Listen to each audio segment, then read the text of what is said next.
अब सबको ऑनलाइन पे जो बच्चे हुए, क्या आप मुझे सुन पा रहे हो बच्चों? बताइए।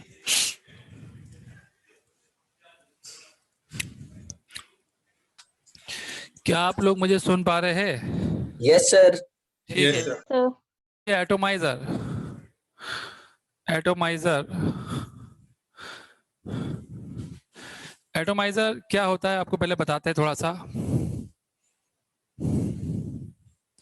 एक पतली ट्यूब होती है यहाँ पे, जिसका क्रॉस सेक्शन एरिया छोटा होता है, और ये बड़ी ट्यूब होती है, इसका cross section area capital A होता है।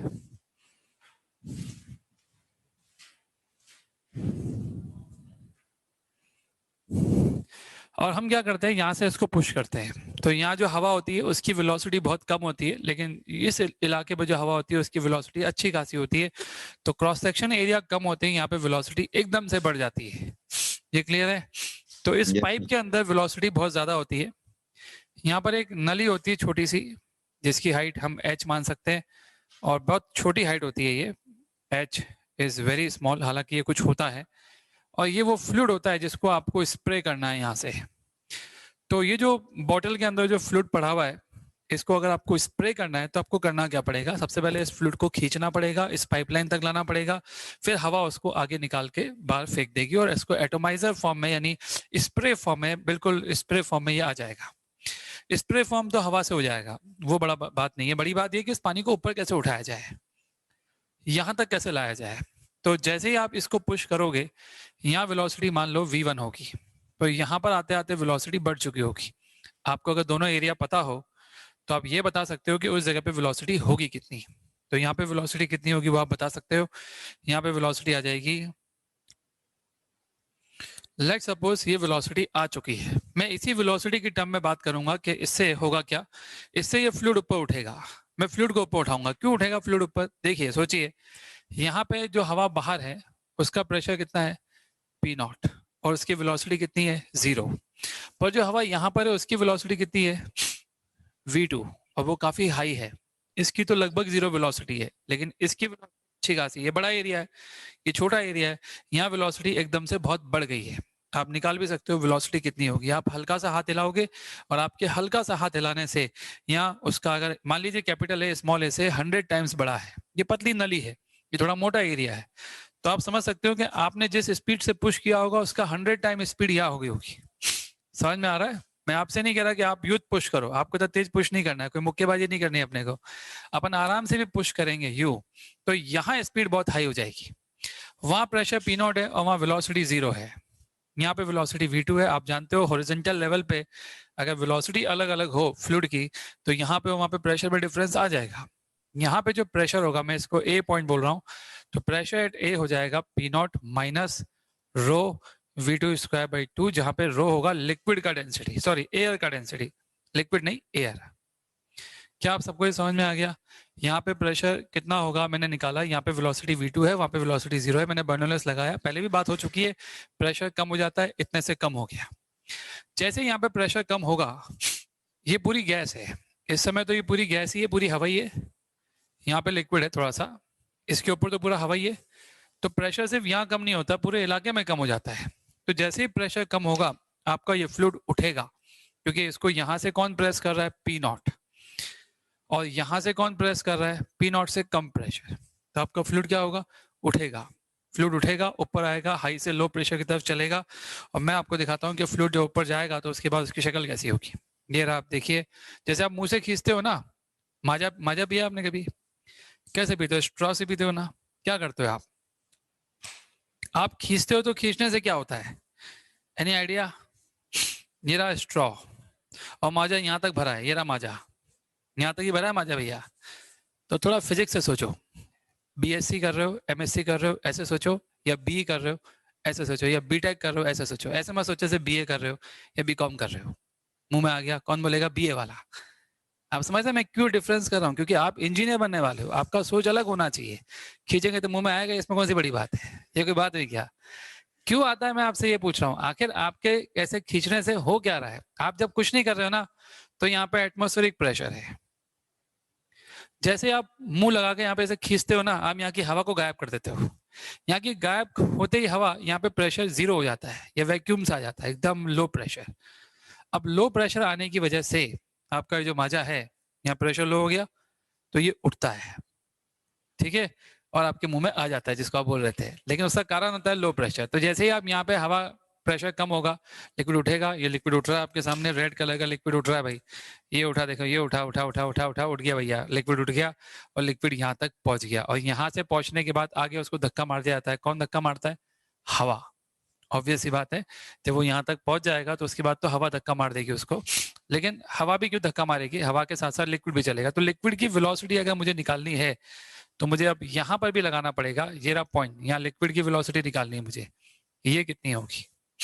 अब यहाँ पे बताओ क्या करें अपन। ये तो पक्का है ना, लिक्विड की वेलोसिटी v2 होगी, हवा के साथ ही चलेगा वो, ठीक है। यहाँ लगा है बर्नौली सब, यहाँ पे वेलोसिटी अगेन जीरो होगी, तो लिखो पी नॉट प्लस, अगर आप इस हाइट का डिफरेंस लेते हो, रेफरेंस इसी को मानते हो, तो जीरो प्लस वेलोसिटी भी जीरो है। पर आप जिस पॉइंट पे जा रहे हो वहां पे प्रेशर पीए है, वहां पे वेलोसिटी तो जो एयर की वेलोसिटी होगी, एयर फ्लूइड एक साथ ही चल रहा है तो उसकी वेलोसिटी तो वही होगी रो, पर इस बार रो लिक्विड लिखेंगे, v2 square by 2 plus row liquid into ji H भी लिखेंगे। अब आप पीए की जगह जो आपने निकाल रखा है ना, इसको रख दो आप। आपको ये समझ में आ रहा है, लिक्विड की वेलोसिटी हवा की वेलोसिटी, क्योंकि हवा ही लिक्विड को आगे धक्का मारेगा, वो वेलोसिटी सेम रहेगी। अब पीए की जगह रख दो आप, P not is equal to P not minus rho air v2 square by 2 plus rho L. Okay, अगर ऐसा हुआ तो सब कुछ खत्म हो जाएगा। मुझे लगता है लिक्विड की वेलोसिटी अलग होनी चाहिए, लिक्विड की वेलोसिटी अलग रखो भाई, हमको क्या पता कितनी होगी, हम उसको अलग रखते हैं। जो निकल के आएगी तो मालूम पड़ जाएगा ना, सेम होगी या नहीं होगी, पहले से सेम कैसे मान लिया। तो रो एल लिखा है और यहाँ वी एल लिखा है। यहाँ पे क्या है ना, इस इलाके में लिक्विड भी चल रही होगी और हवा भी चल रहा होगा, ऐसा आप फील करिए। थोड़ा सा कॉम्प्लेक्स फिनोमिना होगा ये, एकदम ऐसा नहीं है कि यहाँ पे लिक्विड आ गया हवा यहीं रुक गई, ऐसा नहीं होगा। हवा और लिक्विड साथ साथ बाहर निकलेंगे। कभी आपने पिचकारी चलाई हो, थोड़ा पानी भर के, थोड़ा कम पानी होता है तो हवा भी निकलती है और थोड़ा सा पानी भी निकलता है, कुछ वैसा ही सीन है ये। तो हालांकि पिचकारी में पानी यहाँ भरा होता है और यहाँ क्या हो रहा है, डीओ देखा, डीओ डिओट्रेंट है, एक तरह से डिओट्रेंट का डीओ है, उसमें तो गैस होती है, फॉग होता है, फॉग जिसमें से पानी होता है, बोलता है ना वैसा, तो ये फॉग ही है। तो फॉग आपके सामने है और आपने स्प्रे किया, या परफ्यूम ले लीजिए, परफ्यूम में भी यही होता है, परफ्यूम में लिक्विड होता है, आप ऐसे प्रेस करते हो, जैसे ही आप प्रेस करते हो ऊपर वैक्यूम से क्रिएट होता है, लिक्विड बाहर आता है, सॉरी ये जो चीजें ये बाहर आती है, और फिर उस हवा जो आपने यू किया, करते हो ना बार बार आप ऐसे, तो जब आप बार बार पुश कर रहे हो उससे हवा के साथ लिक्विड भी बाहर निकलता है, तो उसकी वेलोसिटी हमने अलग माननी चाहिए, हमने अलग मान ली है, square by 2 plus row ji H. VL V2 के बराबर नहीं आ रहा है तो आप सेम नहीं मान सकते, क्योंकि मैथमेटिक्स कुछ और बता रही है, राइट। इसको अपन इक्वल कर दे, खत्म कर दे, H को अपन जीरो मान लेते क्योंकि H बहुत छोटा है। तो हमारे पास जो VL आ रहा है, लिक्विड की वेलोसिटी जो आ रही है जिससे लिक्विड बाहर निकलेगा, वो कितनी आ रही है, rho air upon rho L V2, ये आ रहा है क्या, चेक करना, ये लिक्विड की वेलोसिटी आएगी। तो फॉग जिस वेलोसिटी से बाहर निकलेगा वो वेलोसिटी इतनी होगी। वो वेलोसिटी इस बात पे डिपेंड करेगी कि लिक्विड का डेंसिटी कितना है, वो इस पे डिपेंड करेगी कि हवा का डेंसिटी कितना है, वो इस पे भी डिपेंड करेगी कि उस पतली सी नली के अंदर हवा कितनी वेलोसिटी से मूव कर पा रही है। समझ गए। आज से बहुत साल पहले, शायद आपके जमाने में रहा भी नहीं हो क्योंकि आपका जमाना से पुराना जमाना हमारा था, पता नहीं आपने ऐसा कुछ देखा है कि नहीं देखा, कि एक ऐसा लाल कलर का डब्बा आता था ऐसा, जिसमें मॉस्किटो को मारने के लिए दवाई आती थी, और एक पूरा लोहे का ऐसा कुछ आता था, इसको अपन ऐसे यू करते थे और यहाँ से स्प्रे होता था। पता नहीं आपने देखा ही देखा इस चीज को। यस सर, देखा आपने ऐसा? यस सर, देखा है ना, अभी भी है सर। हम वही चीज दिखा रहे हैं आपको। आज तो आप गैस फॉर्म में ऑलरेडी होता है, कंडेंस फॉर्म में स्प्रे करते हो, गैस की फॉर्म में बाहर निकलता है, लेकिन ये लिक्विड फॉर्म में होता है। किसान आज भी इंसेक्टिसाइड और पेस्टिसाइड जो यूज करते हैं वो इसी कॉन्सेप्ट से यूज करते हैं, लिक्विड स्प्रे। सैनिटाइजर भी आ सकते हैं ऐसे, उनको भी हम ऐसे ही स्प्रे कर रहे हैं। एटोमाइजर बहुत कॉमन चीज है, एटोमाइजर का बहुत बड़ा यूज गाड़ियों के अंदर भी होता है, पेट्रोल को भी स्प्रे फॉर्म में निकाला जाता है, टंकी से, टंकी नीचे होती है, इंजन थोड़ा ऊपर होता है मान लीजिए, या टंकी ऊपर है इंजन नीचे, तो अलग बात है। पर अगर ऐसा सीन बन रहा है स्प्रे फॉर्म में आपको निकालना है उसको, तो आपको वहां भी एटोमाइजर की जरूरत पड़ती है। अगर आपसे कोई पूछे कि 1 सेकंड में कितना वॉल्यूम ऑफ लिक्विड बाहर निकल रहा है, तो एरिया को इस वेलोसिटी से मल्टीप्लाई कर देना, आपको वॉल्यूम फ्लो रेट भी मिल जाएगा जिससे वो बाहर निकल रहा है। सबको समझ में आ गया? कोई डाउट किसी को इसमें? तो आप इसको पुश करके यहाँ की वेलोसिटी कम करके पानी को यहाँ तक लेके आए, लिक्विड को यहाँ तक लेके आए, लिक्विड हवा के साथ साथ बाहर जा रहा है, बट यू कैन नॉट से कि हवा और लिक्विड की वेलोसिटी सेम होगी। हवा हो सकता है बाहर निकल जाए और उसके बाद वो बाहर निकले, कुछ भी हो सकता है। तो वेलोसिटी हमने अलग मानी, क्योंकि अगर हम सेम मान लेते तो मैथमेटिकली प्रूफ नहीं कर पाते वो सेम है, तो हम सेम कैसे मान ले? हमें अलग अलग माननी होगी। हमने अलग अलग मानी और निकाल के भी दिखा दिया कि रिलेशन क्या आ रहा है दोनों की वेलोसिटी में। हवा की वेलोसिटी और जो लिक्विड बाहर निकलेगा उस पाइप से, उसकी वेलोसिटी में ये रिलेशन है। जैसे आप इसको लिख लो, आप मुझे बताएंगे। हमने लिख लिया ताकि हम आगे बढ़ सके। लिख लिया सबने? ऑनलाइन वाले बच्चों लिख लिया आप लोगों ने? Yes sir. ठीक है, अब लिखिए viscosity. Fluid mechanics is over. अब नया टॉपिक हम शुरू कर रहे हैं, इसका नाम है विस्कोसिटी। आप कह सकते हो फ्लूइड मैकेनिक्स का ही एक पार्ट है। अभी तक हमने विस्कोसिटी को नेग्लेक्ट किया था, अब उसी विस्कोसिटी को हम कुछ स्पेशल केसेस में पढ़ेंगे। हम सिर्फ 3 पर्टिकुलर केस पढ़ेंगे, उसके अलावा कोई केस हम विस्कोसिटी का नहीं पढ़ेंगे। पर सबसे पहले विस्कोसिटी असल में है क्या? विस्कोसिटी को समझने के लिए मैं आपको 2-3 एग्जांपल दूंगा। मान लीजिए ये लिक्विड की सरफेस है, आपने इसके ऊपर एक पाटिया रख दिया। पाटिया आप समझते हो किसे बोलते हैं? कोई भी एक बोर्ड आपने रख दिया, ठीक है। उस बोर्ड को आप देखेंगे तो वो तैरेगा, इसमें कोई डाउट नहीं है। मान लीजिए आपने उसको धक्का मार दिया, तो क्या आपके धक्का मारने के बाद वो लगातार चलता रहता है, या आपको लगता है कुछ देर के बाद वो रुक भी जाएगा? रुक जाएगा, है ना। जमीन पे चलाएंगे तो मालूम है रुक ही जाएगा। पानी में भी रुकता है क्या? आपने कभी देखा हो चला के? स्विमिंग पूल में आपने ट्यूब ली हो, उस ट्यूब को आपने पुश किया हो, तो क्या ट्यूब दूसरे एंड तक पहुंच जाती है? रुक जाती है? रुक जाती है ना। तो पानी के अंदर भी चीजें रुकती है। इसका मतलब जैसे एक सॉलिड सरफेस पर जब आप किसी बॉडी को फेंकते हो और फ्रिक्शन फोर्स लगता है और वो चीज रुक जाती है, क्या वैसा ही फ्रिक्शन फोर्स यहाँ भी लग रहा है क्या? अगर लग रहा है तो वो क्यों लग रहा है और कैसे लग रहा है, ये समझने के लिए हमें समझना पड़ेगा। आपको ये याद है कि सॉलिड में फ्रिक्शन फोर्स का कारण क्या था? Bonding, intermolecular force of attraction. यहाँ पे कुछ बॉन्डिंग बन गई थी और आप इस वाले सरफेस को इसके रेस्पेक्ट में आगे खिसकाने की कोशिश कर रहे थे, और ये bond intermolecular force of attraction मना कर रहा था कि इसको आगे मत ले जाओ। लिक्विड में क्या होता होगा? लिक्विड में बहुत सारी लेयर्स होती है, सॉलिड के अंदर भी होती है। लिक्विड के अंदर आप उस लेयर्स को देखिए, ये लेयर सॉलिड के अंदर ही मिलेगी आपको। एक लेयर के नीचे दूसरी लेयर, उसके नीचे भी एक और लेयर, लेयर पे लेयर लगातार आपको मिलेगी, तभी जाके आपका सॉलिड का भी सेम सीन होता है बच्चों, हर चीज का ऐसा ही सीन होता है। मान लीजिए ऐसा आगे तक होगा, मैंने आपको यहाँ दिखाया। ये जो टॉप मॉलिक्यूल्स आपको दिख रहे हैं, टॉप मॉलिक्यूल्स, ये मॉलिक्यूल्स जो आपको बोर्ड के मॉलिक्यूल से एटम्स दिख रहे हैं, उनके साथ चिपक जाएंगे बिकॉज ऑफ एडहेसिव फोर्स। एक फोर्स होता है जिसको हम बोलते हैं एडहेसिव फोर्स। मैं जो अभी लिख रहा हूं वो इस बोर्ड पे क्यों चिपक रहा है? एडहेसिव फोर्स के कारण। मैं जो लिख रहा हूं उसको जब मैं मिटाता हूं तो वो हट भी जाता है, और जब मैं ऐसे ऐसे करता हूं तो नीचे गिर भी जाता है। तो वो जो चीज नीचे गिर जाती है ग्रेविटी फोर्स की वजह से, वो चीज इस पे क्यों चिपक गई? Because of intermolecular force of attraction between the molecules of board and the molecules of ink. Ink और इनके बीच में हुआ, इसके कारण हुआ। आप एक धागा लो पतला सा, और धागे को अपनी जो स्वेटर पहन रखे आपने उस पर रख दो, ऐसे यहाँ रख दो ऐसे धागे को, वो नीचे नहीं गिरेगा। Why? Because of intermolecular force of attraction, adhesive force के कारण। आप हाथ दीजिए, हाथ धो लिया आपने, ये पानी भरा आपने, यूं कर दीजिए, पानी नीचे गिर गया, लेकिन फिर भी कुछ पानी आपके हाथ पे चिपका रहेगा बिकॉज ऑफ एडहेसिव फोर्स। तो एडहेसिव फोर्स हर जगह होता है। एडहेसिव फोर्स हम बोलते हैं उसको force between, attraction force between molecules or atoms of different material, तो डिफरेंट मटेरियल के बीच में जो अट्रैक्शन फोर्स होता है जिससे वो चिपक जाते हैं उसको हम एडहेसिव फोर्स बोलते हैं। तो आप ये देखिए जो सबसे टॉप मॉलिक्यूल्स आपको दिख रहे हैं ना ये स्पेशल मॉलिक्यूल्स है, ये चिपकू मॉलिक्यूल्स है, ये चिपक जाते हैं।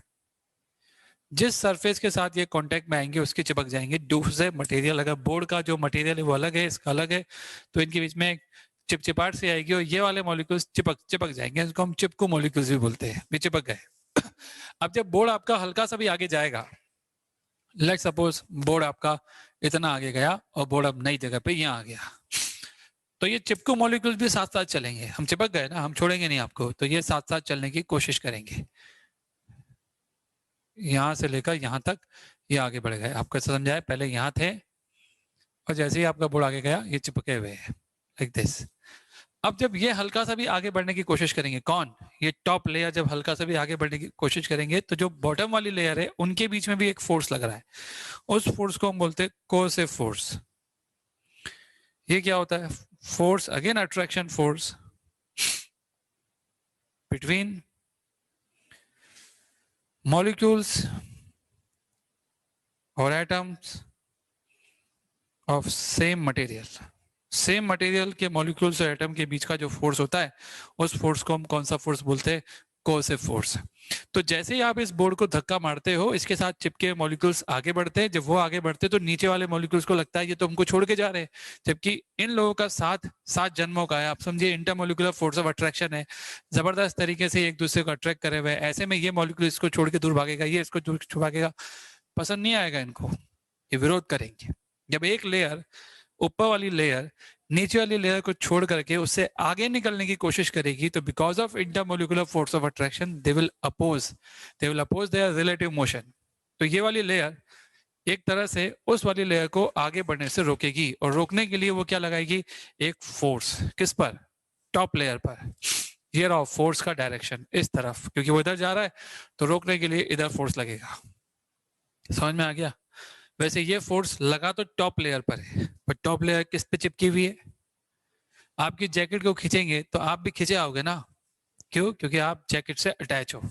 तो ऐसे ही ये चिपकू मॉलिक्यूल जब इस बोर्ड से अटैच है और इन चिपकू मॉलिक्यूल्स पे फोर्स लगेगा, तो वही फोर्स किस पे लग रहा होगा? किस पे लगेगा? बोर्ड पर। अल्टीमेटली बोर्ड पे ट्रांसफर हो जाएगा, इसमें कोई डाउट नहीं है। एग्री? तो ये जो फोर्स आपको दिख रहा है, ये फोर्स केवल टॉप लेयर पे नहीं लग रहा, टॉप लेयर भी बॉटम लेयर पे लगा रही होगी। ऐसा न्यूटन थर्ड लॉ के हिसाब से अपोजिट डायरेक्शन में एक फोर्स वो टॉप लेयर भी इस पे लगाएगी। तो अब जब इस पे एफ फोर्स लगेगा, ये भी इस तरफ चलने की कोशिश करेगी।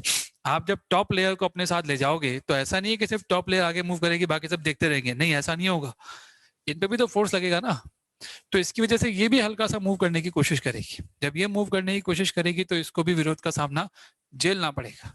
कौन करेगा इसका विरोध? इसका नीचे वाला, कि तो भाई तुम हमको छोड़ के कैसे जा रहे हो, तो वो भी एक फोर्स लगाएगा, राइट? फिर उतना ही फोर्स इक्वल एंड अपोजिट ये भी लगाएगा।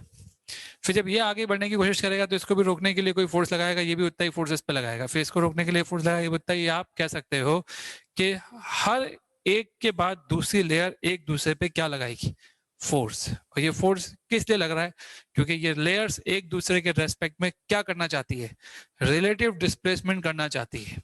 जब भी एक लेयर दूसरे लेयर के रेस्पेक्ट में रिलेटिवली मूव करना चाहेगी, तो आप ये मान के चलिए लेयर्स इसका विरोध करेगी, because of coercive forces, because of intermolecular force of attraction between the same material। ये नहीं चाहते कि ये एटम इनका साथ छोड़े, ये हमेशा साथ साथ चलने की कोशिश करेंगे, ठीक है? ऐसा ही विरोध सॉलिड भी करता है। हम जब सॉलिड पढ़ेंगे तो shear स्ट्रेस और shear स्ट्रेन पढ़ेंगे, तो हम बात करेंगे कि सॉलिड भी विरोध करता है। सॉलिड की भी आप एक लेयर को दूसरी लेयर के रेस्पेक्ट में स्लाइड नहीं करवा पाओगे, वो भी विरोध करता है। ज्यादा विरोध सॉलिड करता है, लिक्विड ये विरोध बहुत कम करता है, पर लिक्विड विरोध करता है। और उस विरोध की वजह से हमारा ये जो पार्टिया है ना, ये ज्यादा आगे जा नहीं पाएगा। फोर्स उस पर लग रहा होगा, हो सकता है थोड़ी देर ये मॉलिक्यूल्स चलेंगे, फिर ये छिटक जाएंगे। छिटकने का मतलब समझते हो? कब तक चिपके रहेंगे? साथी उनको बुला रहे, मत जा मत जा मत जा मत जा, छूट जाएगा। फिर जो नए लोग होंगे वो चिपक जाएंगे, फिर वो भी आगे बढ़ेंगे, उनके भी नीचे वाले लोग उनको बोलेंगे भाई अभी तो उनको छुड़ाया, तुम भी चिपक गए, अब तुमको ही छुड़ाएंगे हम, वो भी छुट जाएंगे। फिर एक नए मॉलिक्यूल्स आएंगे, वो भी आगे बढ़ रहे होंगे, और पीछे वाले बोल रहे हैं रुक जा रुक जा रुक जा, वो रोकने की कोशिश करेंगे, वो छिटक के आ जाएगा, फिर एक नए मॉलिक्यूल्स। तो आप ये देखेंगे कि हर बार कोई ना कोई group of molecules, Chipko molecules जरूर बनेगा। और वो चिपकू मॉलिक्यूल्स जब बोर्ड के साथ आगे बढ़ेगा तो उसको रोकने वाला कौन होगा? उसके नीचे वाली लेयर। और वो जो फोर्स उस चिपकू मॉलिक्यूल्स पे लगेगा, वो फोर्स अल्टीमेटली किस पे हम मानेंगे ट्रांसफर हो गया? बोर्ड पर। वही फोर्स इस बोर्ड को क्या कर रहा है? रोक रहा है। क्या आप सबको समझ में आ रहा है? ये जो फोर्स आपने देखा ना, इसको बोलते हैं विस्कोसियस फोर्स। इसका एक और नाम होता है, इसका नाम होता है drag force, DRAGFORC। Drag force, even आप कार चलाते हो तब भी ड्रैग फोर्स लगता है। हालांकि हम उसको डिटेल में नहीं ले सकते, लेकिन हम कम से कम एक स्फीयर को बता सकते हैं। एक बॉल है, एक बॉल को आपने हवा में फेंक दिया, ये फेंका आपने हवा में। आप जब इस बॉल को हवा में फेंकते हो तो बॉल के साथ हवा के कुछ मॉलिक्यूल्स चिपके हुए होते हैं, बिकॉज ऑफ कौन सा फोर्स? Adhesive force. पीछे मॉलिक्यूल्स नहीं चिपके हुए, लेकिन कुछ तो चिपके हुए हैं। हवा के अंदर भी होती है विस्कोसिटी, मैं आपको ये बताना चाहता हूँ। ये लिक्विड भी हो सकता है। हवा में विस्कोसिटी आपको फील कम होती है, लिक्विड में तो बहुत ज्यादा फील होगी। मान लो ये लिक्विड ही है, आप इसको आगे लेके गए, तो जब आप इसको आगे लेके जाओगे तो चिपके हुए है ना, वो आगे बढ़ेंगे। जब वो आगे बढ़ेंगे तो उनके बाजू वालों को पसंद नहीं आएगा कि वो हमको छोड़ के जा रहे हैं, वो उनको रोकने की कोशिश करेंगे, और रोकने के प्रयास में वो इन पर क्या लगाएंगे? फोर्स। ये फोर्स अल्टीमेटली किस पे लगेगा? स्फीयर पर। तो आप कह सकते हो कि एक सबमरीन जो समुद्र में चलता है, समुद्र में वेल भी चलता है, समुद्र में शार्क भी चलता है, इन सबको ये ड्रैग फोर्स का सामना करना पड़ता है। ठीक है, हो सकता है इनकी बॉडी ऐसी होती हो कि इन पे पानी चिपकता मुश्किल से हो। शायद फिश की अगर हम बात करें तो फिश की ऐसी बॉडी होती है कि उन पे ये चिपकना थोड़ा मुश्किल होता हो, और इसलिए चिपकू मॉलिक्यूल्स कम होंगे तो ड्रैग फोर्स उन पे कम लगता होगा। लेकिन हम इंसान जब तैरेंगे तो हम पे ड्रैग फोर्स अच्छा खासा लगेगा। हम भी ऐसे स्पेशल सूट पहनते हैं जिनकी स्किन फिश की तरह हो, ताकि हमें तैरने में ड्रैग फोर्स का सामना कम से कम करना पड़े। हम जब सबमरीन बनाएंगे जो पानी में चलेगा, तो उसकी भी आउटर बॉडी ऐसी बनाई जाएगी कि उसमें ड्रैग फोर्स कम से कम हो। ड्रैग फोर्स को कम करने का सबसे सही तरीका रहेगा कि आप चिपकू ग्रुप ऑफ मॉलिक्यूल्स को कम से कम करो। समझ गए? जितने कम चिपकू ग्रुप ऑफ मॉलिक्यूल्स होंगे, क्योंकि आप इनके रिलेटिव मोशन को तो बंद नहीं कर सकते, वो होगा तो फोर्स लगेगा। ठीक है, आगे चल के आपको मालूम पड़ेगा ये फोर्स किन वैल्यूज पे डिपेंड करता है, पर अभी आपको ये मालूम पड़ा कि फोर्स लगता कब है। क्लियर है बात?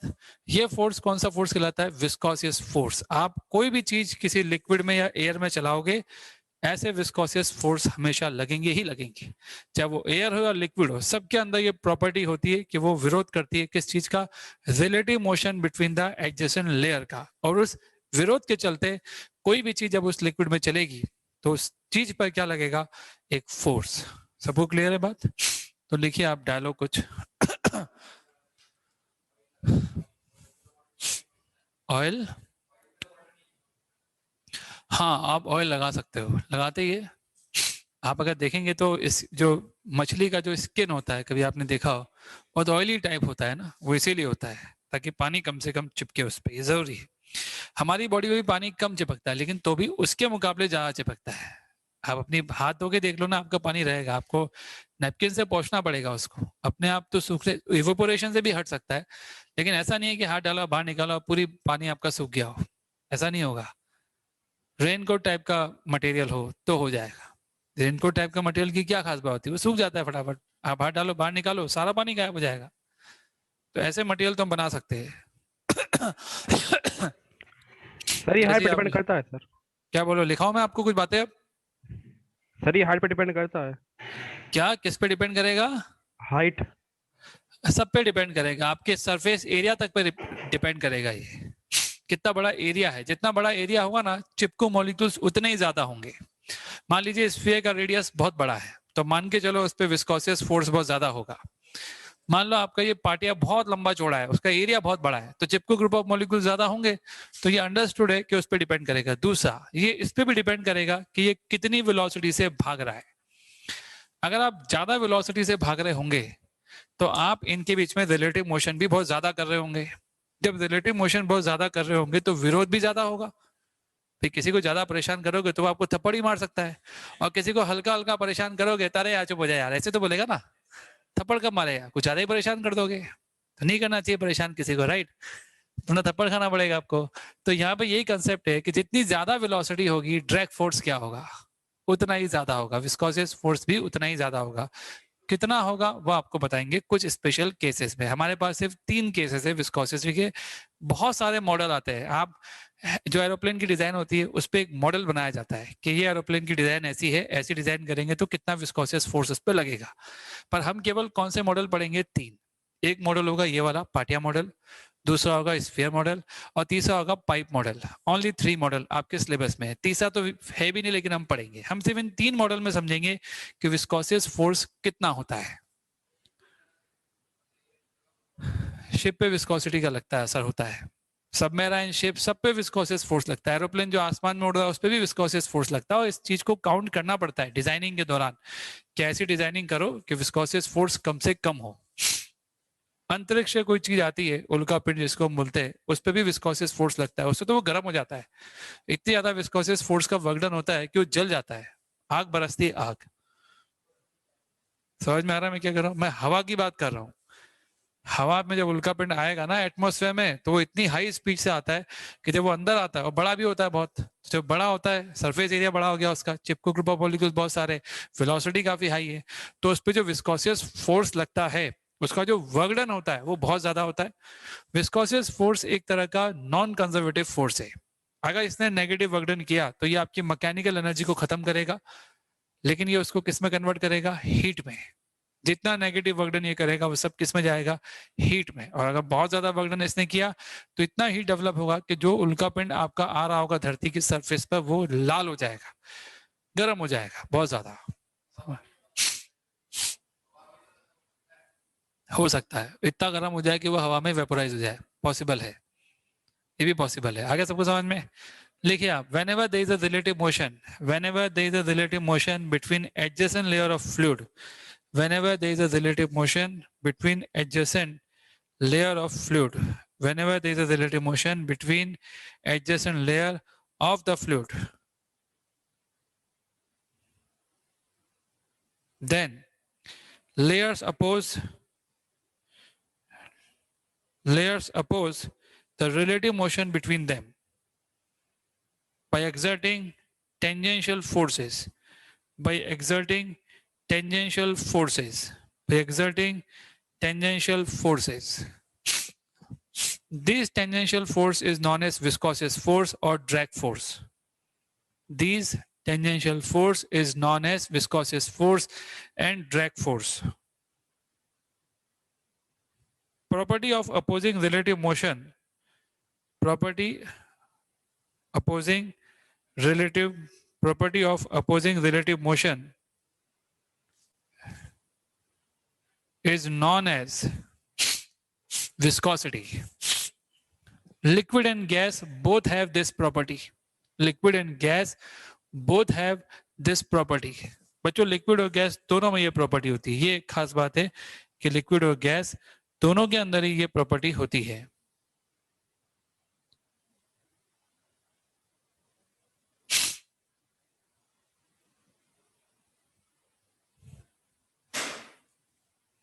देख लिया आप लोगों ने, ठीक है। अब अगला पॉइंट लिखिए, दिस ड्रैग फोर्स और viscous force is non conservative in nature. Viscous force is non-conservative in nature. Viscous force is non-conservative in nature. अगला पॉइंट लिखिए, this viscous force is just like friction. This viscous force is just like friction in solid. This viscous force is just like friction in solid. जैसे friction in solid हमने पढ़ा था कि वो एक non conservative force होता है, energy कम कर देता है, बिल्कुल वैसा ये भी है। इस फोर्स की एक खास बात और है, जिस मीडियम में आपका ये पार्टिया या स्फीयर या कोई भी बॉडी चल रही होगी, अगर इधर चल रही है तो विस्कोसियस फोर्स का डायरेक्शन किधर आएगा, अपोजिट। देखो, direction of this viscous force is always opposite to the relative velocity.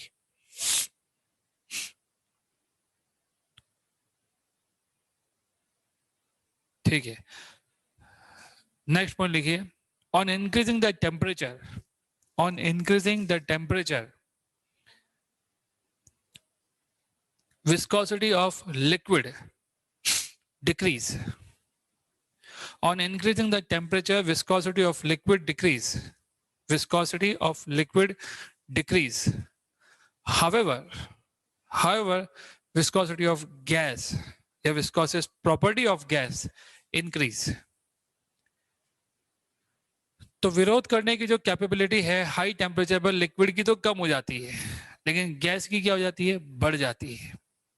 ठीक है, गैस की विस्कोसिटी आपके सिलेबस के बियॉन्ड है, लेकिन एक इंफॉर्मेशन देनी थी कि गैस के केस में टेम्परेचर बढ़ाने से विस्कोसिटी बढ़ती है, जबकि लिक्विड के केस में टेम्परेचर बढ़ाने से विस्कोसिटी घटती है। क्लियर है बात? डेंसिटी के हिसाब से भी होता है, अगर डेंसिटी ज्यादा है लिक्विड की, मतलब वो थिक लिक्विड है, तो उसकी विस्कोसिटी क्या होगी, ज्यादा होगी। तो लिखिए, high density liquid have higher viscosity. High density liquid have higher viscosity. अगर लिक्विड का डेंसिटी हाई है तो उसकी विस्कोसिटी भी ज्यादा होगी, यानी विरोध करने की जो प्रॉपर्टी है उसकी वो भी ज्यादा होगी as compare to others. Clear है बात? तो अब आ जाइए, लिखिए न्यूटन, पहले लिखिए, various scientist did many experiment on viscosity. Various scientist did many experiment on viscosity. Various scientist did many experiment on viscosity. सबसे पहला साइंटिस्ट जो मैं आपको बता रहा हूं उनका नाम है Newton. Newton, law of viscosity. उन्होंने एक पार्टिया पर पूरा कहानी बताया कि अगर आपके पास एक पार्टिया है और वो फ्लूइड की सरफेस पर है और ये डेप्थ है h और आप इसको वेलोसिटी v से चला रहे हो, इसका एरिया a है, तो इस पे जो ड्रैग फोर्स लगेगा वो कितना लगेगा, लगेगा तो पीछे, और वो कितना लगेगा उन्होंने बताया, वो लगेगा eta a dv upon dy। Now what is dv upon dy, what is eta? ये है कोफिशिएंट ऑफ विस्कोसिटी। जैसे कोफिशिएंट ऑफ फ्रिक्शन होता है ना, वैसे ये होता है कोफिशिएंट ऑफ विस्कोसिटी। ये है एरिया। देखो, फ्रिक्शन की खास बात थी कि वो एरिया पे डिपेंड नहीं कर रहा था, चाहे बड़ा पार्टिया हो चाहे छोटा पार्टिया, उससे कोई फर्क नहीं पड़ता सॉलिड सरफेस पे, लेकिन यहाँ एरिया पे डिपेंडेंसी होती है। ये होता है सरफेस एरिया। एरिया ये वाला टॉप एरिया जो दिख रहा है ना, area of board comes area of board which is in contact with fluid surface। fluid के surface से जो contact में area है वो area है। now what is dv upon dy? क्या लगता है आपको? ये है velocity gradient। this is velocity gradient। velocity gradient का मतलब होता है how velocity is changing with depth। Change of velocity with depth. जैसे जैसे हम ऊपर जाएंगे ना, वैसे वैसे आप कह सकते हो कि how your velocity is changing. इसका मतलब ये होता है।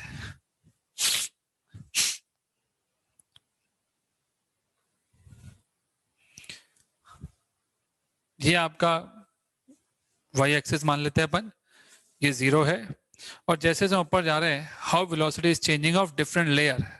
आप देखिए सबसे टॉप लेयर की वेलोसिटी कितनी होती होगी, जितनी पार्टिया की होती है उतनी ही, लेकिन उससे नीचे वाले लेयर की वेलोसिटी थोड़ी कम होती है क्योंकि वो उसके साथ नहीं चल रहा पार्टिया के साथ, और उससे नीचे वाले की वेलोसिटी उससे भी कम होती होगी क्योंकि वो उसके साथ नहीं चल पा रही, उससे नीचे वालों की और भी कम होती होगी, और जो सबसे नीचे जो जमीन से चिपके हुए वो तो हिल ही नहीं पाएंगे क्योंकि तो जमीन से चिपके हुए, उनकी वेलोसिटी कितनी होगी, 0। ये क्लियर है बात? तो वेलोसिटी ग्रेडियंट अगर आपने निकाल दिया dv अपॉन dy, और f वेक्टर अगर आप इसको वेक्टर फॉर्म में लिखोगे तो आपको समझ में आना चाहिए क्या होगा। देखिए क्या होगा भाई, f मैं आपको वैल्यू लिख रहा हूँ सीधा, वैल्यू क्या आएगा बताइए, dv अपॉन dy कितना आएगा। उसके लिए आपको पता होना चाहिए कि वेलोसिटी कैसे चेंज हो रही है। मैं एक ग्राफ बताता हूँ इसका। वेलोसिटी लीनियरली वेरी होती है, velocity very linearly with depth. अगर हम डेप्थ बोल रहे हैं ना तो एक काम करते हैं, थोड़ा चेंज करते हैं अपन, y जो है वो ऊपर से बनाते हैं, y नीचे ऐसे। समझ में आ रहा है आपको मैं क्या कह रहा हूँ आपके सामने? थोड़ा ग्राफ थोड़ा टफ हो जाएगा लेकिन समझा सकता हूँ मैं आपको। असली तो यही होता है। डेप्थ तो यहाँ से नापी जाएगी ना, तो यहाँ से लो y एक्सिस, ठीक है, ये रही आपकी टॉप लेयर, इसकी वेलोसिटी कितनी है v, और सबसे बॉटम लेयर आपकी जिस भी हाइट पर है, h हाइट पर है, उसकी वेलोसिटी कितनी है 0। तो अगर मैं आपसे पूछूं कि y के साथ वेलोसिटी का वेरिएशन ग्राफ बनाओ तो कैसे बनाओगे आप, बताओ। y ये रहा y और ये रही वेलोसिटी, बताओ कैसा ग्राफ बनेगा आपका। वेलोसिटी ये रहा, y ये रहा, हाउ विल यू मेक, आपका ग्राफ ऐसा बनेगा ना। सबको समझ में आ गया, ये आपका ग्राफ है, वेलोसिटी ग्रेडियंट इसी को बोलते हैं। क्लियर है बात। तो क्या आप मुझे बता सकते हो कि वेलोसिटी ग्रेडियंट का ग्राफ आया कितना, स्लोप कितना आ रहा है इस लाइन का, स्लोप, इसका मतलब ये भी है slope of v versus y कितना आ रहा है स्लोप, ये वेक्टर है, और वेलोसिटी ग्रेडियंट भी एक वेक्टर होगा। वेलोसिटी ग्रेडियंट क्या होगा, एक वेक्टर होगा। वेलोसिटी में चेंज अपॉन कितना चलने पर आ रहा है वो बात कर रहे हो, तो आप दो वेक्टर का डिफरेंस कर रहे हो, नीचे एक स्केलर नंबर है, तो आप कह सकते हो कि ये भी एक वेक्टर ही होगा। आप ऐसा समझ लीजिए, कितना आ रहा है v by H, minus v by H आ रहा है इनफैक्ट। मैं आपको सिंप्लीफाई कर दूं, आपकी जिंदगी टफ हो रही है, हटाओ आप तो ऐसे रट लो, सिंपल जिंदगी, काय को इतना समझाना चाहिए आपको। v वेरी हो रहा है, dv अपॉन dy को आप सीधा लिखो v बाई एच, आ गया समझ में, सिंपल। और क्या समझाऊं आपको, v यहाँ पे जिसे 0 है, यहाँ पे v माइनस 0 अपॉन एच लिख लो, और फोर्स का वैल्यू लिख लो, ये आ गया फोर्स का वैल्यू। डायरेक्शन किधर होगा, अपोजिट, तो डायरेक्शन पीछे हो जाएगा, टेंशन खत्म।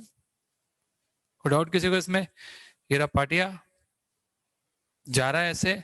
मैंने सब कुछ सिंप्लीफाई कर दिया बच्चों, ज्यादा फिजिक्स समझाना भी कई बार सेहत के लिए हानिकारक होता है, तो मैंने आपको डायरेक्टली समझा दिया। देखो ये रहा फोर्स, ये आसान है, इसमें क्या तकलीफ आ रही है आपको, तकलीफ है क्या बताओ।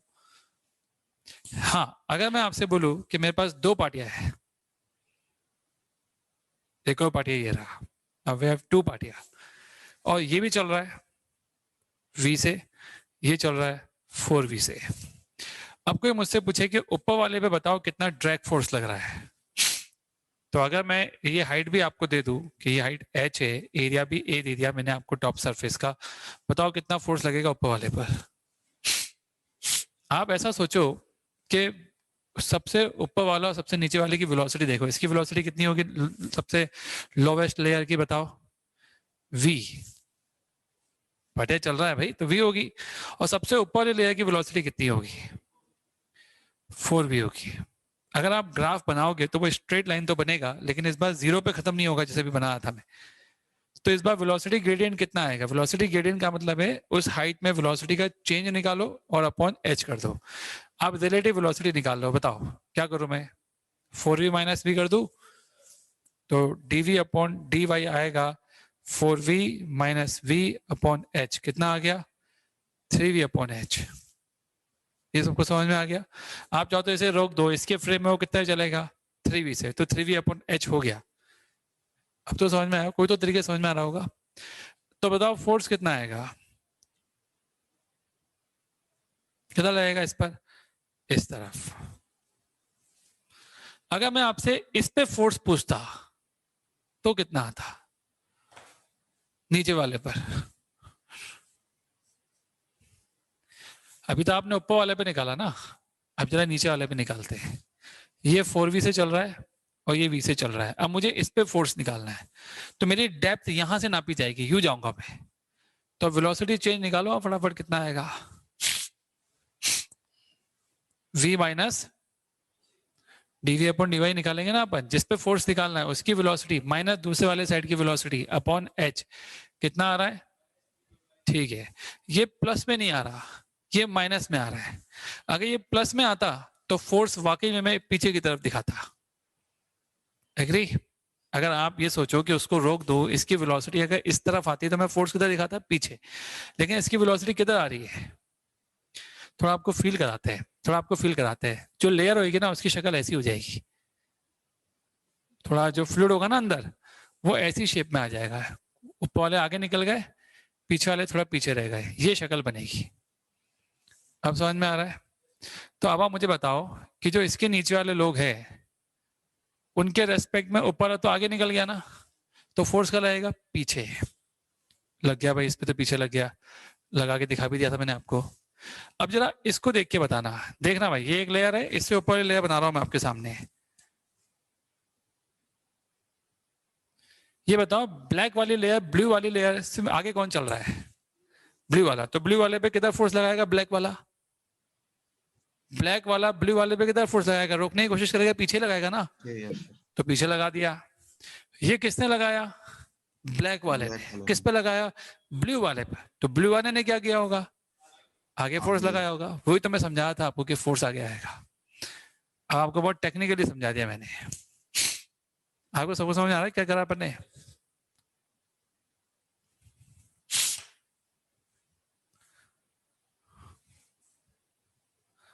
तो जैसे ही आपका फोर्स माइनस में आ जाए, या आप एक काम करना, एक पार्टी को रोक देना, या इस कॉन्सेप्ट को फील करना जो अभी आपको सिखाया मैंने क्या हो रहा है। तो इस बार जो फोर्स लगेगा इस पर, वो आगे की तरफ लगेगा, और वो फोर्स होगा कितना हो जाएगा? नीटा ए 3v/h। अगर दोनों पार्टी एक दूसरे के अपोजिट डायरेक्शन में चल पड़े तो सबसे आसान यही केस होगा। ये चल रहा है 2v से और ये चल रहा है 4v से। अब बताओ दोनों पे किधर किधर और कितना कितना फोर्स लगेगा? हाइट एच है दोनों के बीच में। ऊपर वाले बताओ कितना लगेगा? आपको एक तरीका बताओ रटने के हिसाब से। एक को रोक दो आप, जिस पे फोर्स निकालना है ना उसको चलाओ, दूसरे वाले को रोक दो। ये करो आप, ये आपको आसान पड़ेगा। इसको रोक दो मैं, तो इसको रोक देंगे तो वो कितना चलता हुआ दिखेगा आपको? बोलो 6v से। ये वही फिगर है जो आप जानते हो, वो रहा। उस केस में आपको पता है जो इधर दिख रहा है ना उसके अपोजिट लगेगा फोर्स। एग्री? कितना लगेगा फोर्स? थीटा ए 6v/h। वेलोसिटी ग्रेडियंट निकालना है ना, एक का वेलोसिटी माइनस दूसरे का वेलोसिटी करना है। मैंने आपको अब रिलेटिव से सिखा दिया कि रिलेटिव निकाल दो आप, तो एक प्लेट का दूसरे प्लेट के रेस्पेक्ट में, और वही वाला फिगर बना दो जो आपने शुरू में बना रखा था, जिसमें एक की वेलोसिटी 0 थी और दूसरे की वेलोसिटी v थी। उसका तो फॉर्मूला पता है आपको डायरेक्ट।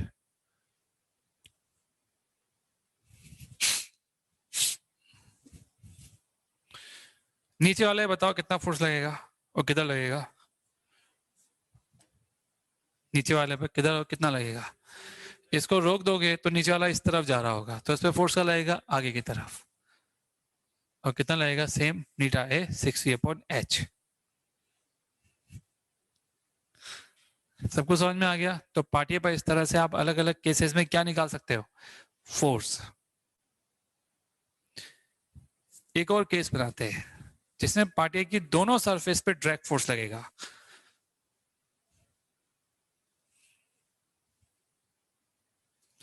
ये जगह दे रखी है जिसमें ये चल रहा है वेलोसिटी v से।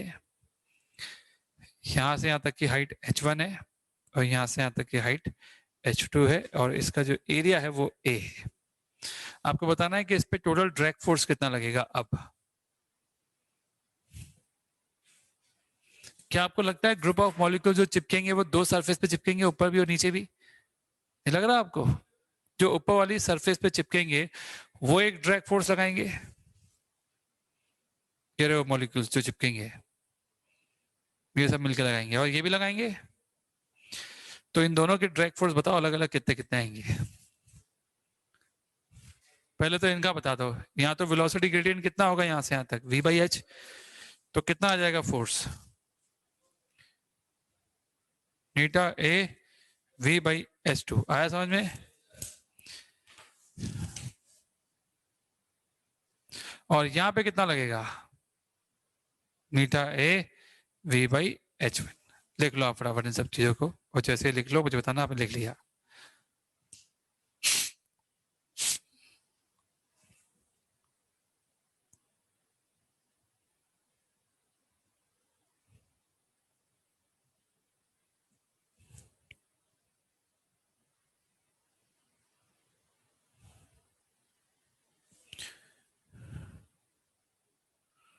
लिख लिया सर। लिख लिया तुमने?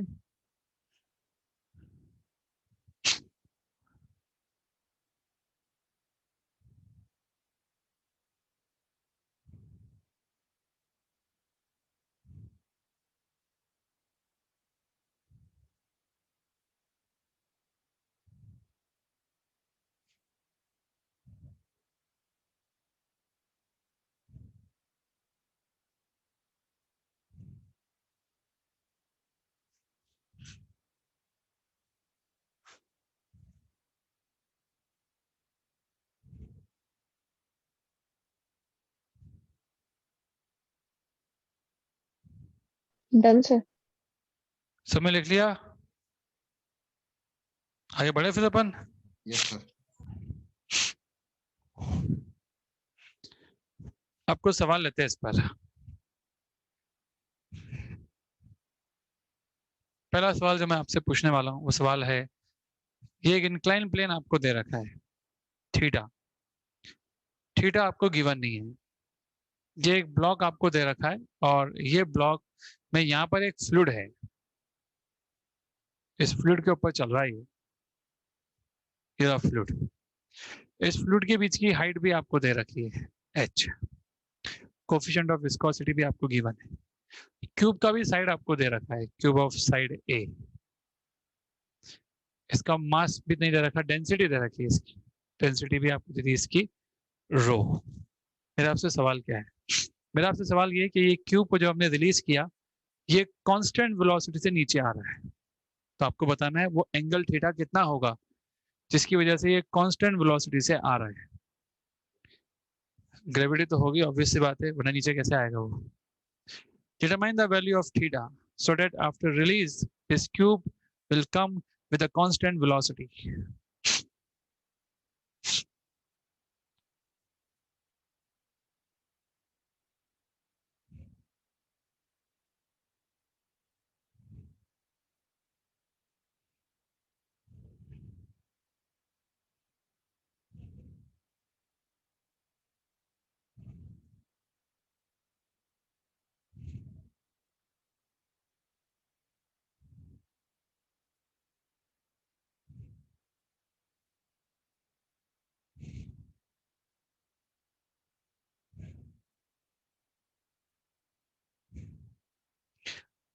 बताओ भाई क्या करोगे इसमें?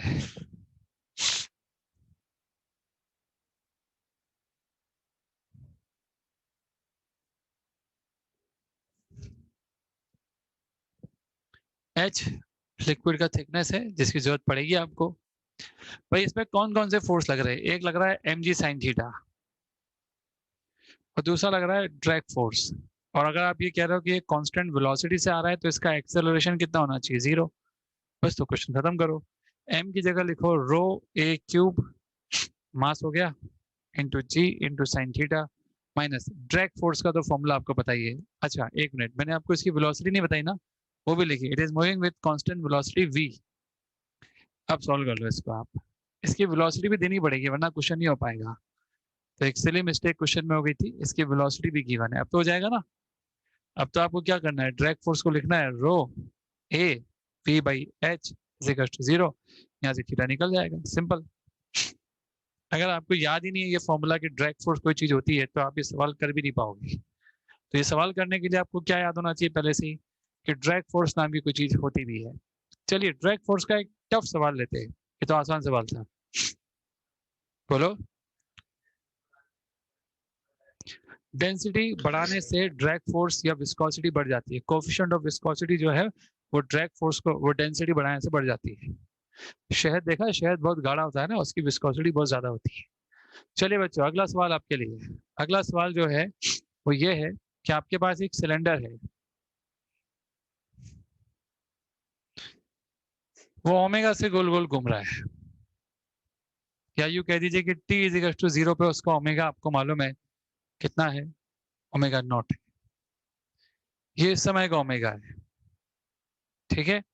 ओमेगा समय के साथ लगातार चेंज हो रहा होगा। मेरा आपसे सवाल ये है कि इसके चारों तरफ हमने एक बियरिंग लगाई, ये रही एक बियरिंग जिसके अंदर ये गोल गोल घूम रहा है, एक होलो सिलेंडर मान लो आप तो। और वहां पर हमने ऑयल भी डाला, ये रहा ऑयल, दिख रहा है आपको ऑयल। अब मेरा आपसे, और ये दोनों के रेडियस आपको दे रखे हैं, इसका रेडियस r दे रखा है और इसका रेडियस आपको दे रखा है 2r। हल्का सा ही बड़ा ही, पता नहीं है पर है आपके सामने। r is also very small, या तो मैं एक काम करता हूँ इस थिकनेस को t लिख देता हूँ, ये बहुत छोटी थिकनेस है t। t is very very small than capital R। आपको इस तरह की एक थिकनेस दे रखी है और ये सिलेंडर, अंदर का सिलेंडर इस बियरिंग के अंदर गोल गोल घूम रहा है। हॉरिजॉन्टल भी मान सकते हैं आप इसको, बस गोल गोल घूम रहा है ओमेगा नॉट से। तो मेरा आपसे सवाल ये है, आपको समझ में आ रहा है मैं क्या बोल रहा हूँ? एक सिलेंडर है जिसके अंदर ऑयल भी भरा हुआ है। नॉर्मल बियरिंग में ये सब होता है, नॉर्मल बियरिंग में ऑयल भी डाला जाता है ताकि वो आराम से घूम सके। पंखे की बियरिंग में ऑयलिंग करनी पड़ती है आपको कई बार। तो वैसे ही यहाँ पे तो हमने ऐसी बियरिंग बनाई है कि ये ऑयल की एक पतली सी, या ग्रीस मान लो आप इसको, ऑयल मत मानो तो ग्रीस मान लो। Grease is just like semi liquid oil ही मानो आप इसको, ग्रीस ऑयल मान लो। इसका कोफिशिएंट ऑफ विस्कोसिटी दे रखा है नीटा। सवाल क्या पूछ रहा हूं मैं आपसे? Determine the initial angular acceleration of cylinder. Mass of cylinder भी गिवन है, मास ऑफ सॉलिड सिलेंडर आपको दे रखा है m। Determine the initial angular acceleration of this cylinder. आपको इस सिलेंडर का इनिशियल एंगुलर एक्सेलरेशन निकाल के दिखाना है। तो सवाल ये उठता है, क्या आपको लगता है कि जो ऑयल इस पे चिपक जाएगा, ग्रीस, वो इसको घूमने से रोकेगा? है ना? असली बियरिंग ऐसी नहीं होती है। फिर आप सोचोगे बियरिंग में क्यों डालते हैं? असली बियरिंग में छर्रे होते हैं। क्या होते हैं? छर्रे होते हैं। उन छर्रों के अंदर वो गोल गोल घूमता है और वो छर्रों के ऊपर आप ऑयलिंग करते हो। ठीक है, ये हमारा क्वेश्चन है, हमने अपना सवाल बनाया है और आपसे पूछ रहे हैं कि जब ये घूमेगा तो इसका एंगुलर एक्सेलरेशन कितना होगा। देखो जैसे ये घूमेगा ना, मैं आपको सिलेंडर बनाता हूँ अलग से। ये रहा एक लेयर, देखो छोटा सा एलिमेंट दिखा रहा है आपको, दिख रहा है छोटा सा एलिमेंट? ये एक पार्टिया है, ये इतना लंबा जोड़ा आपको दिख रहा है, इसकी लेंथ भी एल ले लो। ये छोटा सा क्या है? एक पार्टिया। ऐसे कितने पार्टिया यहाँ पे? बहुत सारे। दो पार्टियां दिखा दी मैंने आपको, एक और दिखाऊं क्या? कितने पार्टियां हो गए? 3। भाई पार्टियां मतलब स्ट्रेट होना चाहिए ना, ये तो कर्व्ड है, तो कर्व्ड को स्ट्रेट कैसे बनाओगे? जब आप छोटा एरिया लोगे तो वो छोटा एरिया कैसा बन जाएगा? फ्लैट।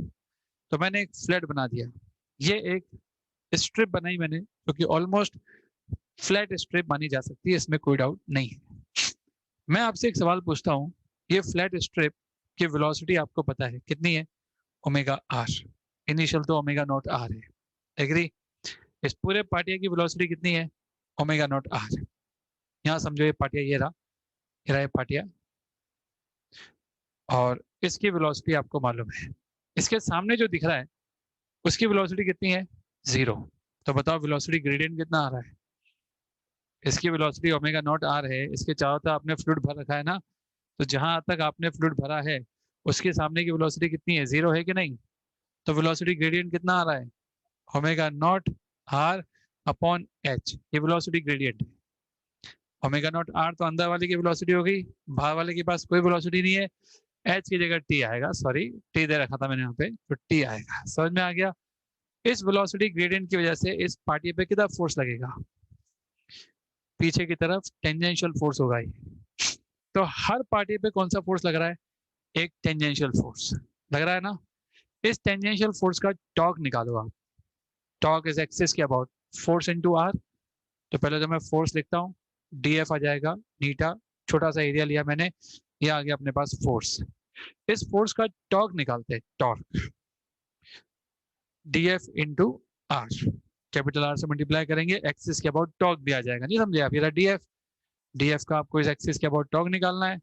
तो ये दूरी कितनी है? आर है। टॉर्क कितना आ जाएगा? DF into R. ऐसे कितने टॉर्क आएंगे?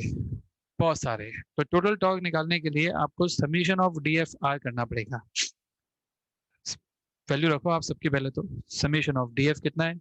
नीटा omega not R by T, R square D है, यही आ रहा है ना। जब आप समीशन करोगे ये सब क्वांटिटी बाहर आ जाएगी। आपको समीशन केवल किसका करना पड़ेगा? डीए का। सारे डीए का समीशन करने पे क्या आएगा? सरफेस एरिया ऑफ सिलेंडर आ जाएगा ना। तो नेट टॉर्क आ जाएगा eta omega not R square by T summation of DA. और आप जब समीशन ऑफ डीए करोगे तो वो आ जाएगा 2 पाई आर एल। क्या आप सबको ये सवाल समझ में आ गया बच्चों?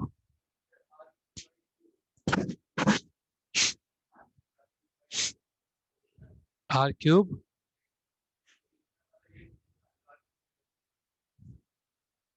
क्या वो कुछ कट गया क्या? क्या भूल गया रहा? मैं समझ नहीं पा रहा।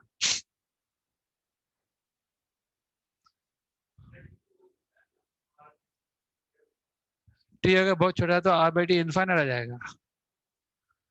ठीक है, सबको समझ में आ गया है बात? कोई डाउट किसी को सवाल में? बोलो बच्चे, ऑनलाइन वाले बच्चे आप बताओ, कोई डाउट है क्या आपको? No sir. No sir. सबको समझ में आ गया? Yes sir. Yes sir. Yes ठीक है। टफ सवाल था ये सवाल मेंस लेवल का सवाल नहीं है। ये सवाल किस में आ सकता है? एडवांस में आ सकता है। एडवांस में एक और सवाल मैं आपको करवाता हूँ, वो भी एडवांस में आ सकता है। अभी अगला सवाल करेंगे हम, एलिमेंट लेने वाला सवाल, जिसमें आप न्यूटन लॉ ऑफ विस्कोसिटी का एलिमेंट लेके सवाल करोगे। मेंस के एग्जाम में कोई चांस नहीं है इस लेवल का क्वेश्चन आए। सबसे बड़ी बात ये, आप ये भी देखो कि आपका टॉर्क सिर्फ ओमेगा पे डिपेंड कर रहा है। तो मैं आपसे ये भी पूछ सकता हूँ कि टी टाइम बाद कितना ओमेगा होगा इसका? टी टाइम बाद इसका ओमेगा कुछ कम हो गया होगा, और आप ये मालूम कर सकते हो कि इसका टॉर्क कितना लगेगा उस समय। इतना लगेगा, ओमेगा पे डिपेंड करेगा। आप मोमेंट ऑफ इनर्शिया डिवाइड करोगे तो आपको अल्फा ही मिल जाएगा।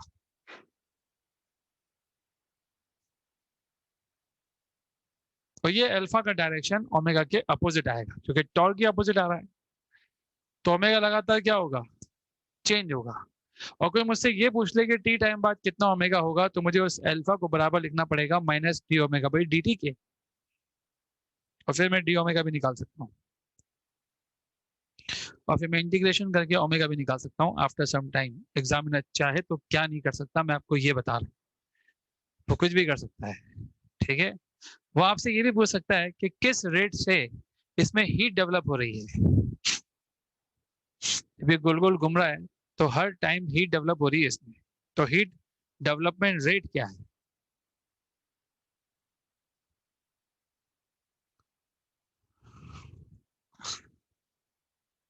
सर आई क्वेश्चन में दिया हुआ है ना मोमेंट ऑफ इनर्शिया। हाँ, मोमेंट ऑफ इनर्शिया आपको दे रखा होगा, या आप खुद ही निकाल लेना। सॉलिड स्टेट का मोमेंट ऑफ इनर्शिया आपको पता ही है। सर अब ये वो रख कोएक्सियल सिलेंडर है ना? क्या बोल रहे हो? कोएक्सियल है ना सर? हाँ, ये दोनों कोएक्सियल है, बिल्कुल। इतना भी टफ नहीं करेंगे कि दोनों कोएक्सियल बिना रखे हुए कुछ अजीब सा शेप बन जाए, नहीं।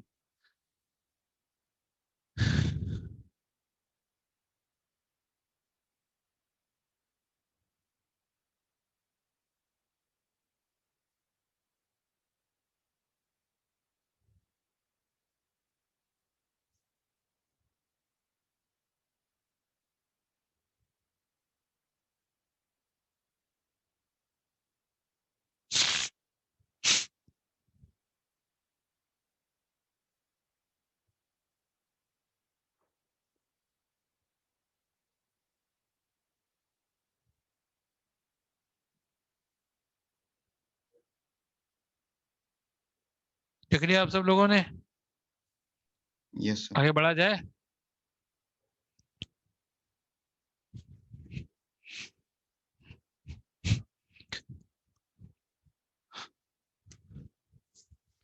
एक और सवाल लीजिए आप। ये एक डिस्क आपको दे रखी है, जिसका रेडियस आपको आर दे रखा है, मास भी एम है, और ये डिस्क हमने ओमेगा से घुमा दी है। अभी तो ओमेगा नॉट से घुमाई है हमने। अब मेरा आपसे क्वेश्चन है कि जिस जगह पे आपने इसको रखा हुआ है वहां पे लिक्विड भी है, और लिक्विड की जो लेयर है जिसके ऊपर आपने इसको रखा हुआ है, ये डिस्क है, ये घूम रही है, और लिक्विड की जो लेयर है ना, वो आपको बता रहा हूँ कितनी है, जिसके ऊपर आप इसको घुमा रहे हो, वो है टी थिकनेस। तो डिस्क को लिक्विड की सरफेस पर रखा हुआ घुमा रहे हो आप, टी थिकनेस है उसकी। सेम टाइप का क्वेश्चन है, आपको बताना है कितने टाइम बाद ये रुक जाएगी। After how much time disc will stop. तो पहले आपको ये मालूम करना पड़ेगा कि डिस्क का एंगुलर एक्सेलरेशन कितना है। एक बार आपने ये मालूम कर लिया कि डिस्क का एंगुलर एक्सेलरेशन कितना है, तो ही आप बता पाओगे कि वो कब रुकेगी। उसके बिना तो आप ये बता ही नहीं सकते कि वो कब रुकेगी। काइनेमेटिक्स का सवाल है, पर उससे पहले एनएलएम लगाना पड़ेगा, वो भी आरबीडी वाला। उससे पहले न्यूटन लॉ ऑफ विस्कोसिटी लगाना पड़ेगा, वो जो आपने भी पढ़ा है, क्योंकि उसके बिना आप टॉर्क कैसे निकालोगे। ठीक है। नहीं, टफेस्ट तो ये था जो आपने भी देखा था। ये अच्छा क्वेश्चन था, नहीं लगा? टफ नहीं लगा आपको? ये भी टफ है, आसान, ये भी एडवांस लेवल का है, मेंस लेवल का ये भी नहीं है। करिए सवाल को। सर क्वेश्चन क्या था? क्वेश्चन ये, determine after how much time disc will stop rotating. Determine the time when disc stop rotating. आपकी डिस्क कब घूमना बंद कर देगी, आपको वो समय निकालना है कि कितने समय बाद आपकी डिस्क घूमना बंद कर देगी। After how much time your disc will stop rotating? Ring बनानी पड़ेगी। वेरी गुड, बहुत बढ़िया, सही दिमाग में आया आपके।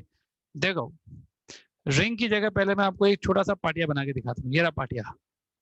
इस पाटिए पर अगर आप देखेंगे वेलोसिटी इस तरफ आएगी ओमेगा आर, टी टाइम बाद ओमेगा बदल चुका होगा, और जो वेलोसिटी ग्रेडियंट आएगा जिसको आप डीवी अपॉन डीवाई बोलते हो वो आएगा omega are upon T.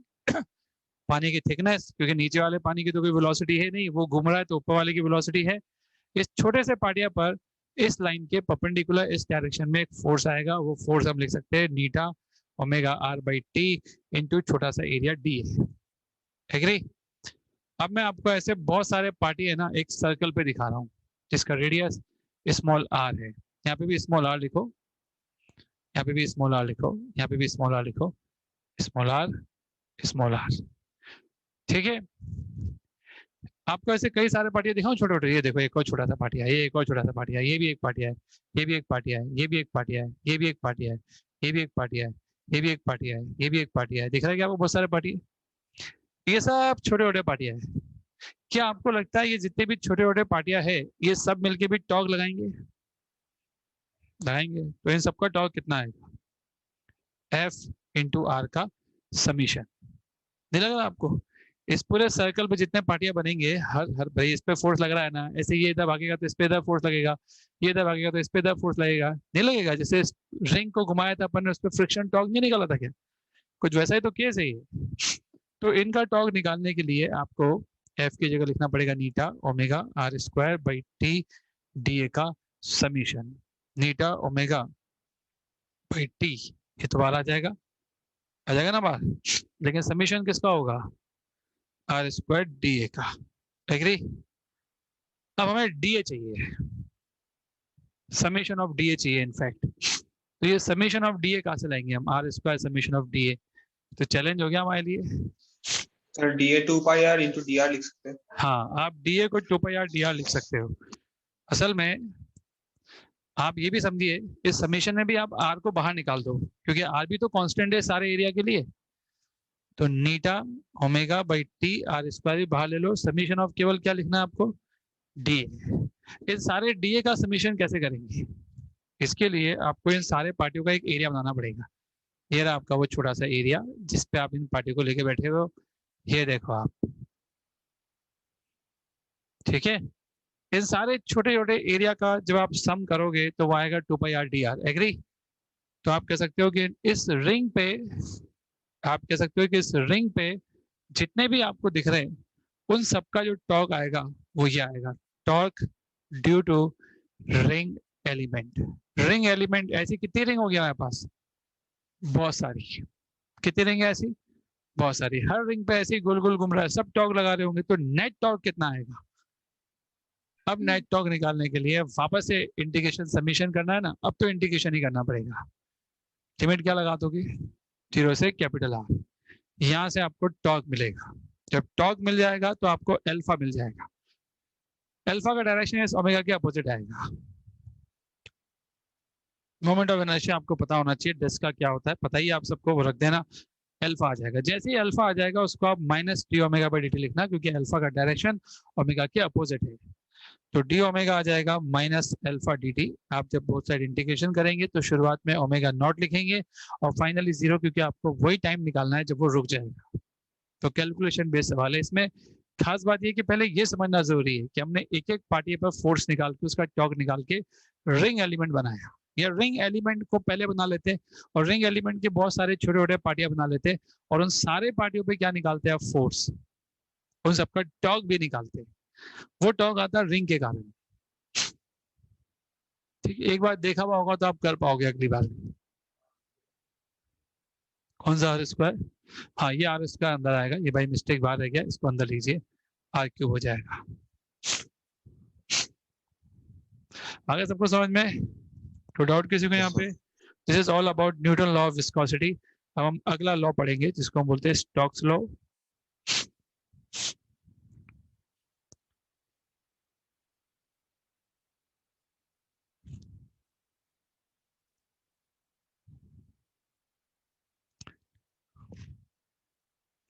Error का वीडियो आ गया क्या आपके पास?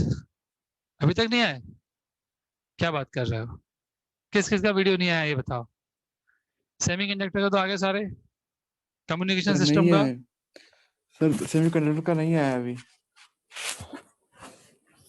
हेलो आपको याद नहीं है? आप एक बार पक्का करके बताना मुझे आज एग्जैक्टली जिस जिस डेट को आता है ना उसी डेट में आएगा वो। जनवरी का तो जनवरी की डेट में ही आएगा। हाँ मुझे कंफर्म कर देना आज। मैं आज ही जो जो पेंडिंग है वो सब भिजवा दूंगा, ताकि आप संडे को एक दो तो पढ़ ही लो आप। यूनिट एंड डायमेंशन तो एक टर्न का है, आप उसको जब इच्छा हो तब पढ़ लेना, ना हो इच्छा हो तो ना भी पढ़ना, क्योंकि वो चैप्टर है नहीं, वो इसलिए कर रहा है कि बच्चों ने कहा था कि मैं पढ़ना है। जेईई मेन में यूनिट एंड डायमेंशन का एक सवाल हर बार आ ही रहा है, तो उसके हिसाब से पढ़ाया गया है उसको। लिख लिया आप लोगों ने? Yes sir. Sir, sir semiconductor का नोट्स सर। सेमीकंडक्टर का नोट्स, ट्रांजिस्टर का नोट्स तो मैंने भेज दिया ना, नहीं भेजा क्या आपके बैच में? सर टोटल भेज दीजिए सर। लॉजिक पूरा गेट का ही भेज दूंगा मैं, आज भेज दूंगा मैं दूसरे भी। सर लॉजिक गेट पूरा का भेज भेज देंगे। दीजिए। हाँ पूरा ही भेज दूंगा, तीन चार चार तो चीजें उसमें। ऑप्टोनिक डिवाइस का नहीं मिलेगा, मैंने जो पढ़ाया था उसका पीडीएफ तो भेज दिया ना। हाँ सर सर मिल उसमें गई। सर उस चैप्टर को उसमें क्या है, हम बहुत लोग क्लास में ना कुछ चीजें तो बोर्ड की बुक से ही पढ़ाते हैं, जैसे कि ऑप्टोनिक डिवाइस है, solar cell, PN junction diode के जो दूसरे एप्लीकेशन है, रेक्टिफायर, फिल्टर, ये सब तो हम बोर्ड की बुक से पढ़ाते हैं, तो ये तो लिखाते नहीं ज्यादा। लेकिन बाकी जो न्यूमेरिकल्स वाला पोर्शन था, शुरुआती जो पोर्शन था, वो जरूर लिखाते हैं। हो गया? लिख लिया सबने? आगे बढ़ो, लिखो स्टॉक्स लो।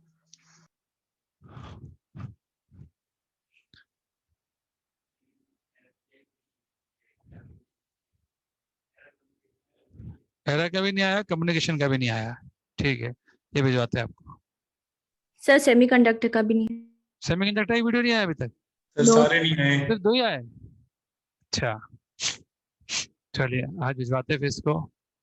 कौन सी डेट का है? डेट पता है क्या? उस पर डेट भी लिखी हुई आती है क्या? कुछ डेट का था वो? हाँ मुझे व्हाट्सअप करना आज कि कौन कौन सी डेट का सेमीकंडक्टर का आया है। जो नहीं आया बता देंगे आपको, क्योंकि मैंने तो सारे मैसेज कर दिए, हर रोज क्लास का मैसेज कर रहा हूँ, भेज देना भेज देना भेज देना। हाँ हाँ परेशान हो गए होंगे ना, वो लगातार रोज की रोज आ रहा है, इसका उधर उसका उधर भेजना है। 21 तक की आई है, 22 23 24 का मैंने भेज रखा है उनको, 27 तक का भेज रखा है मैंने, 27 तक की वीडियो भेजने हैं। आ जाएंगे। अब आज तो भिजवा ही देंगे उसको बोल के। स्टॉक्स लॉ पे आ जाइए। स्टॉक्स लॉ क्या कहता है?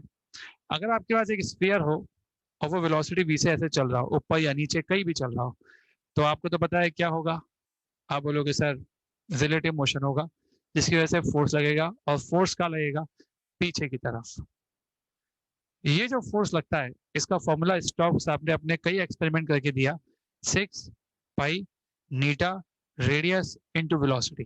रेडियस इस स्फीयर का है, ये ड्रैग फोर्स है। कोई भी स्फीयर जब किसी लिक्विड में, हवा में, किसी भी चलेगा, तो उस पर एक ड्रैग फोर्स हमेशा लगेगा। जो ये v जो है ना, v क्या होता है? Velocity of sphere with respect to the medium in which it is moving, in which it is moving। जिस मीडियम में ये मूव कर रहा है उसके रेस्पेक्ट में ये वेलोसिटी है v। स्फीयर नहीं घूम रहा, स्फीयर वेलोसिटी v से जा रहा है। तुम्हें क्या लगा स्फीयर घूम रहा है इनसे? अरे ये तो मॉलिक्यूल्स है यार, चिपको मॉलिक्यूल्स, इनके पीछे वाले मॉलिक्यूल से रिलेटिव मोशन एक्सर्ट होगा ना, यहाँ लगता है वो फोर्स जो आपको दिखाया जाता है। उन दोनों फोर्स के सम को हमने क्या नाम दिया? F drag. क्लियर है बात? सबको समझ में आ गया? अरे बोलो क्लियर है कि नहीं? बराबर लिख लो इसको फिर। एग्जांपल दे दीजिए।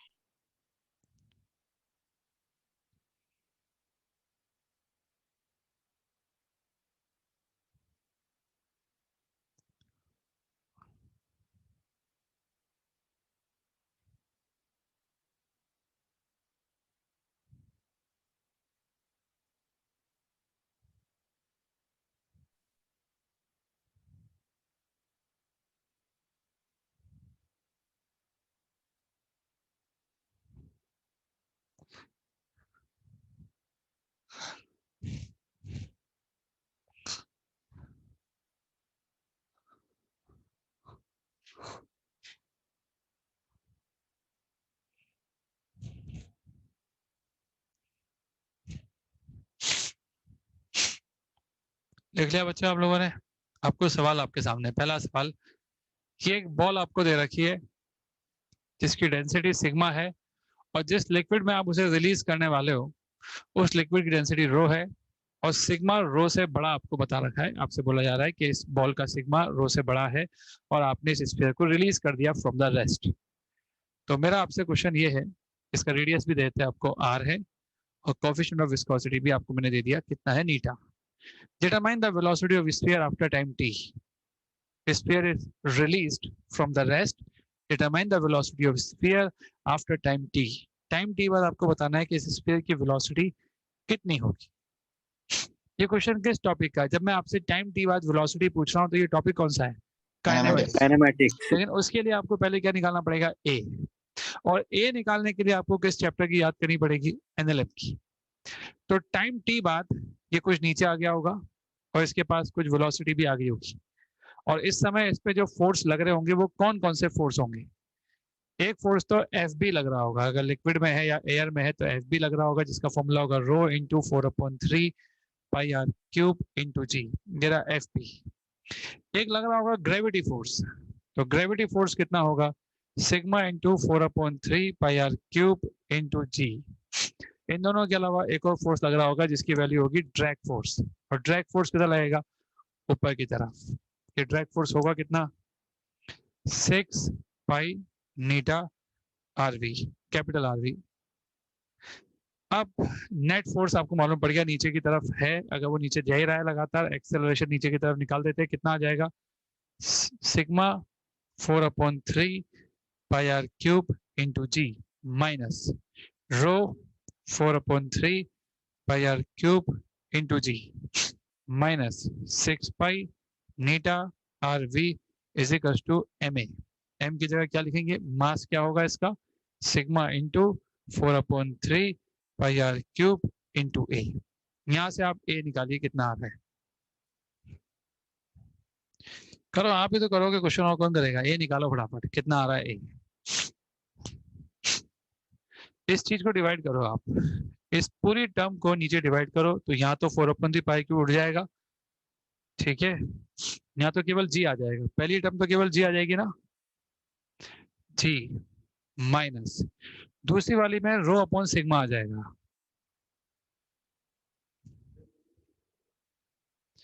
कौन सा बेटा? ये वाला तो सिग्मा होगा, ये वाला, ये तो नीटा है ना, इधर एम ए होगा ना। मास कैसे लिखोगे उस बॉल का? तो मास क्या लिखोगे? आप बताओ क्या डाउट है इसमें? अच्छा, सिग्मा लग नहीं रहा आपको, ये डाउट है? तुम्हें क्या लग रहा था? 6 रो लग रहा था। चलो छोड़ो, जो भी लग रहा आगे बढ़े अपन।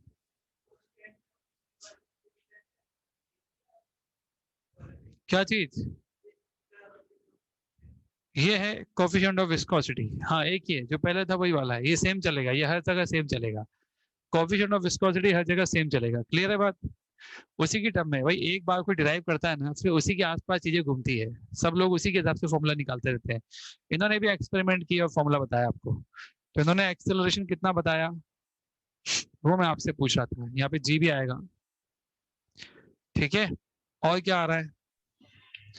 और तो आपकी इच्छा होगी तो बता दोगे आप। -9 eta v by 2। Very good. एक बच्चे ने मुझे बताया कम से कम sigma into 4/3 pi R cube. A आ रहा है क्या? ये आ गया, सबको समझ में आ गया? ए आ गया अपने पास। पाई से पाई आप काट दो, और सॉल्व करना चाहो तो और बढ़िया सॉल्व कर लो। Sigma minus rho upon sigma into G minus, हाँ भाई ये 6 है, 6 पाई, पाई तो कट गया, 6 बोलो आगे कितना आएगा? 18 हो जाएगा 18/4। 9/2। ये सिग्मा है ना, 9/2 सर। ये कौन है? तो 6 है ना, तो ये 9 आ गया, 9/2 हो गया, ठीक है। नीटा v by sigma r square। फिर आएगा v by sigma r square। ये आ रहा है क्या? Yes sir. ठीक है। एक्सेलरेशन तो निकाल दिया आपने, अब एक्सेलरेशन के बाद क्या निकालना पड़ेगा? वेलोसिटी। तो एक काम करते हैं, इस पूरी चीज को एक कांस्टेंट मान लेते हैं। बाबा कौन लिखेगा इसको? मैंने इसको c मान लिया। इस पूरी चीज को, ये जो दिख रहा है ना यहाँ से यहाँ तक, इसको ही मैं कुछ मान लेता हूँ, मैंने इसको b मान लिया, तो मेरे हिसाब से अब एक्सेलरेशन हो गया c minus bv is equal to a। अब करो और बताओ मुझे वेलोसिटी कितनी आ रही है। a की जगह dv बाई dt लिखेंगे, c माइनस bv लिखेंगे, dv upon c minus bv होगा या dt होगा, बोथ साइड इंटीग्रेट करेंगे, 0 से t 0 से v। कितना आ जाएगा सॉल्व करने पर? -1/b ln c minus bv upon c is equal to t, ये आएगा। और यहां से कितना आ रहा है? c minus b into v is equal to e की पावर माइनस बी टी, ये आ रहा है कि चेक करते हैं ना। 1 minus V p by C is equal to e की पावर माइनस बी टी, तो v आ जाएगा 1 माइनस e की power minus B T c by b।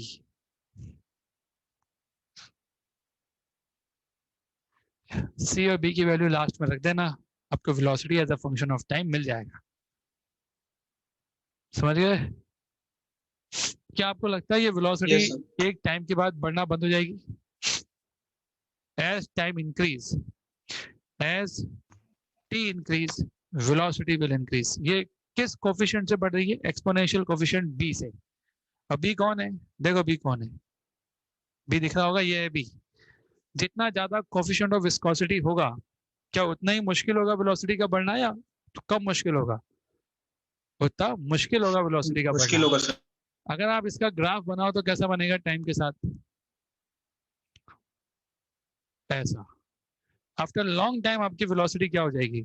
Constant. आप t की जगह इनफाइनाइट पुट करो, बताओ वेलोसिटी कितनी हो जाएगी? c by v। C by V. at t is equal to infinite, velocity is nothing but c by v। this velocity जो finally पहुंच जाएगी, जिसके बाद वेलोसिटी बढ़ना बंद हो जाएगी, इसे टर्मिनल वेलोसिटी बोलते हैं। Terminal velocity.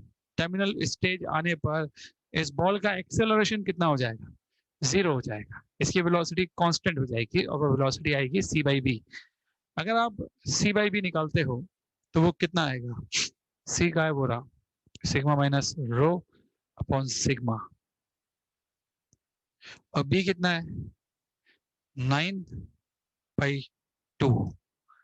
फिर आएगा नीटा, उसके बाद आएगा ऊपर जाएगा 2 चले गया sigma r square. This is the formula. Sigma से सिग्मा कट जाएगा, एक फॉर्मूला आ रहा है जिसको आप रट भी सकते हो, लिख लो उस फॉर्मूले को, कितना आ रहा है फॉर्मूला?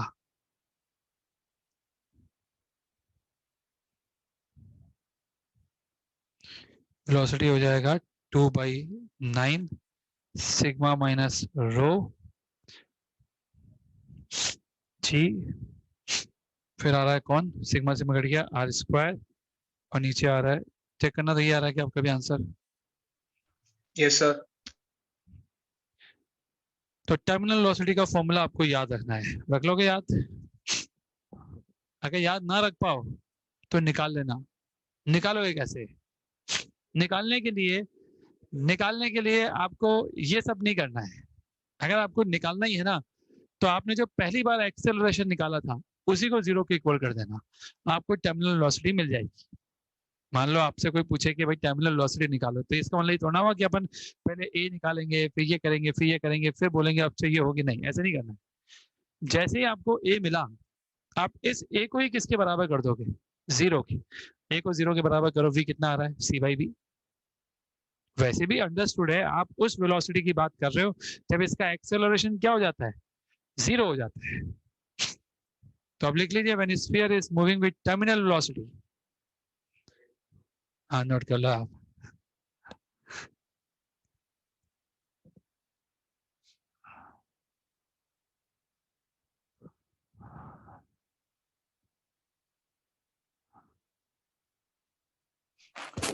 सर फाइनल फार्मूले में क्या लिखा गया नीचे? 2/9 विस्कोसिटी, कोफिशिएंट ऑफ विस्कोसिटी इसके साथ में है, ऊपर सिग्मा माइनस रो है, और साथ में g और r स्क्वायर है। आगे समझ में? बोलो। Yes sir, yes sir. Final formula रट लोगे तो बहुत ही अच्छी बात है, पर अगर आप ना रट पाओ तो क्या करोगे? जितने फोर्स उस पर लग रहे हैं उन सबका नेट किसके बराबर कर दोगे? 0 के, अगर वो टर्मिनल वेलोसिटी से मूव कर रहा है तो।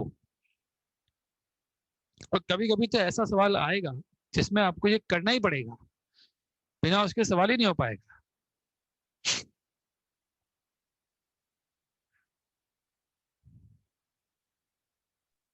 सर ये मेंस में आएगा?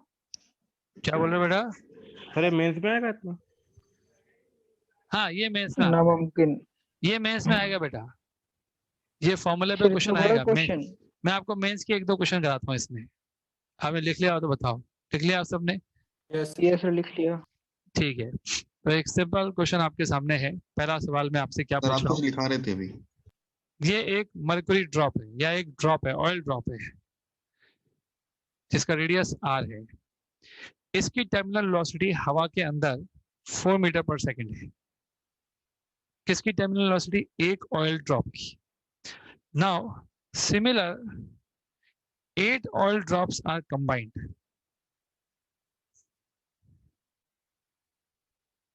to form a new drop. एक नई ड्रॉप बनाई है आपने। Determine the terminal velocity of this drop in the air.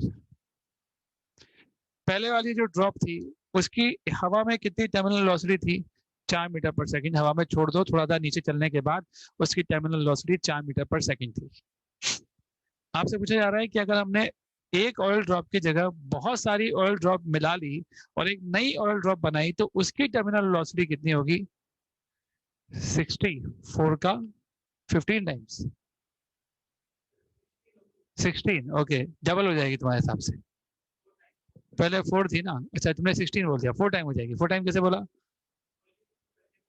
हाँ, सबसे पहले आप ये पता लगाओ कि टर्मिनल वेलोसिटी के फॉर्मूले में ये सब चीजें होती है। ऑयल ड्रॉप है ना आपकी दोनों बार, तो ऊपर की दोनों चीजें तो सेम होगी, हवा की डेंसिटी, ऑयल की डेंसिटी। हवा बार बार आपकी सेम ही है तो विस्कोसिटी भी सेम होगा, जी भी सेम ही होगा। चेंज असल में क्या हो रहा होगा? आर। तो आपको बस ये देखना है कि पहले वाली का रेडियस और जो नई ड्रॉप बनाई है उसके रेडियस में क्या अंतर है। तो रेडियस में अंतर मालूम कैसे पड़ेगा? तो वो तो ऐसे मालूम पड़ जाएगा ना कि पहले वाले का वॉल्यूम था 4/3 पाई r³ और उसको 8 आपने कंबाइन किया तो नई वाली का रेडियस आप निकाल रहे हो। तो नई वाली जो बड़ी ड्रॉप है उसका रेडियस कितना होगा? कितना आएगा? अब जब क्यूब रूट लोगे ना तो आ जाएगा 2r। तो आपने ये पाया कि कंबाइन करने के बाद जो नई ड्रॉप बनी उसका रेडियस पहले से दुगना है। जब रेडियस दुगना है, vt तो प्रोपोर्शनल टू r स्क्वायर होता है। as radius double, as radius get double, so vt become 4 times। क्या आप सबको ये बात समझ में आ गई?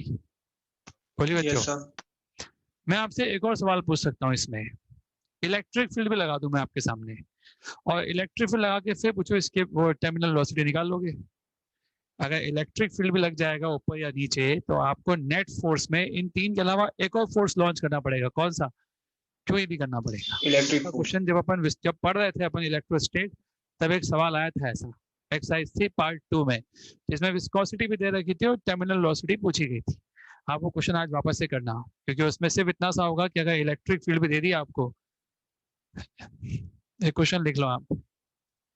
ये एक ऑयल ड्रॉप है, ये एक मीडियम है। पहले इलेक्ट्रिक फील्ड ऊपर की तरफ लगाया, तब टर्मिनल वेलोसिटी ऊपर की तरफ आई और वो कितनी आई? v1। इस पे चार्ज q है। बाद में इसी ऑयल ड्रॉप को इसी लिक्विड के अंदर इलेक्ट्रिक फील्ड का डायरेक्शन हमने पलट दिया। इस बार इलेक्ट्रिक फील्ड इस तरफ लगाया और हमने पाया कि इस बार ये नीचे की तरफ चलने लगा, सेम टर्मिनल वेलोसिटी v1 से। आपको बताना है कि जो इलेक्ट्रिक फील्ड आपने लगाया है वो है कितना। आंसर आपको कोफिशिएंट ऑफ विस्कोसिटी की टर्म में देना है, रेडियस की टर्म में देना है और वेलोसिटी की टर्म में देना है। क्या क्या दे रखा आपको? चार्ज दे दिया, इसका मास गिवन है, मास भी दे दिया मैंने आपको, इसका रेडियस भी गिवन है। अगर रेडियस भी दे देंगे तब तो आप निकाल लोगे ना खुद ही कुछ तो। आंसर देखते हैं किस फॉर्म में आ रहा है। मास नहीं दे रखा आपको, मास की जरूरत नहीं है, मास हटा दो, मास की जरूरत नहीं पड़ेगी, मास गिवन नहीं है। ना ही आपको बॉल की डेंसिटी गिवन है, ना ही आपको लिक्विड की डेंसिटी गिवन है। वेलोसिटी कांस्टेंट है दोनों बार। आंसर आएगा v1 की टर्म में, नीटा की टर्म में, चार्ज की टर्म में और वेलोसिटी की टर्म में।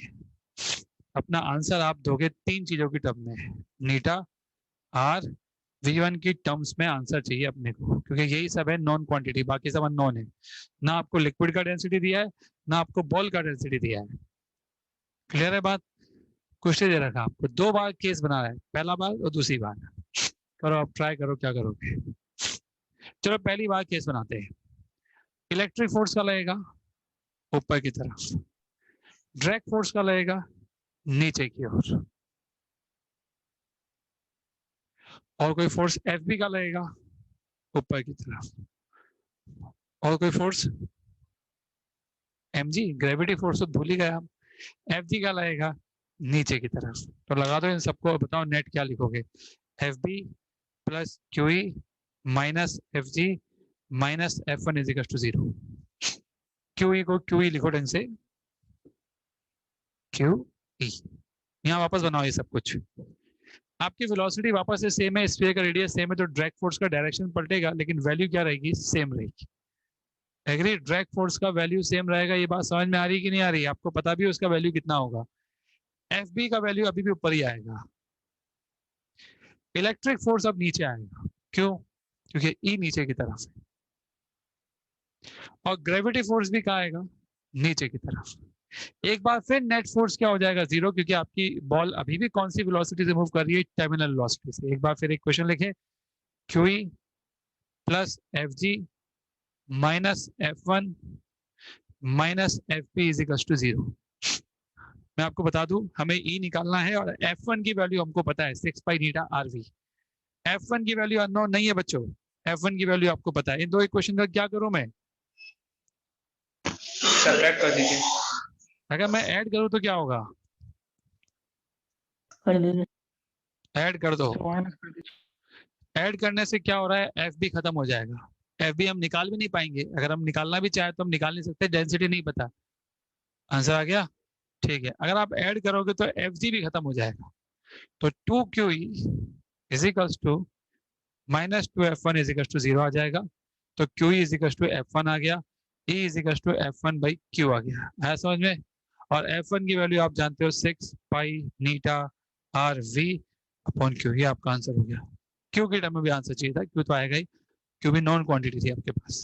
क्या आप सबको ये सवाल समझ में आ गया?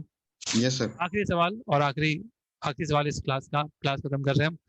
आखिरी सवाल ये है, वो तो खत्म तो होना ही था, टाइम तो हो ही चुका है।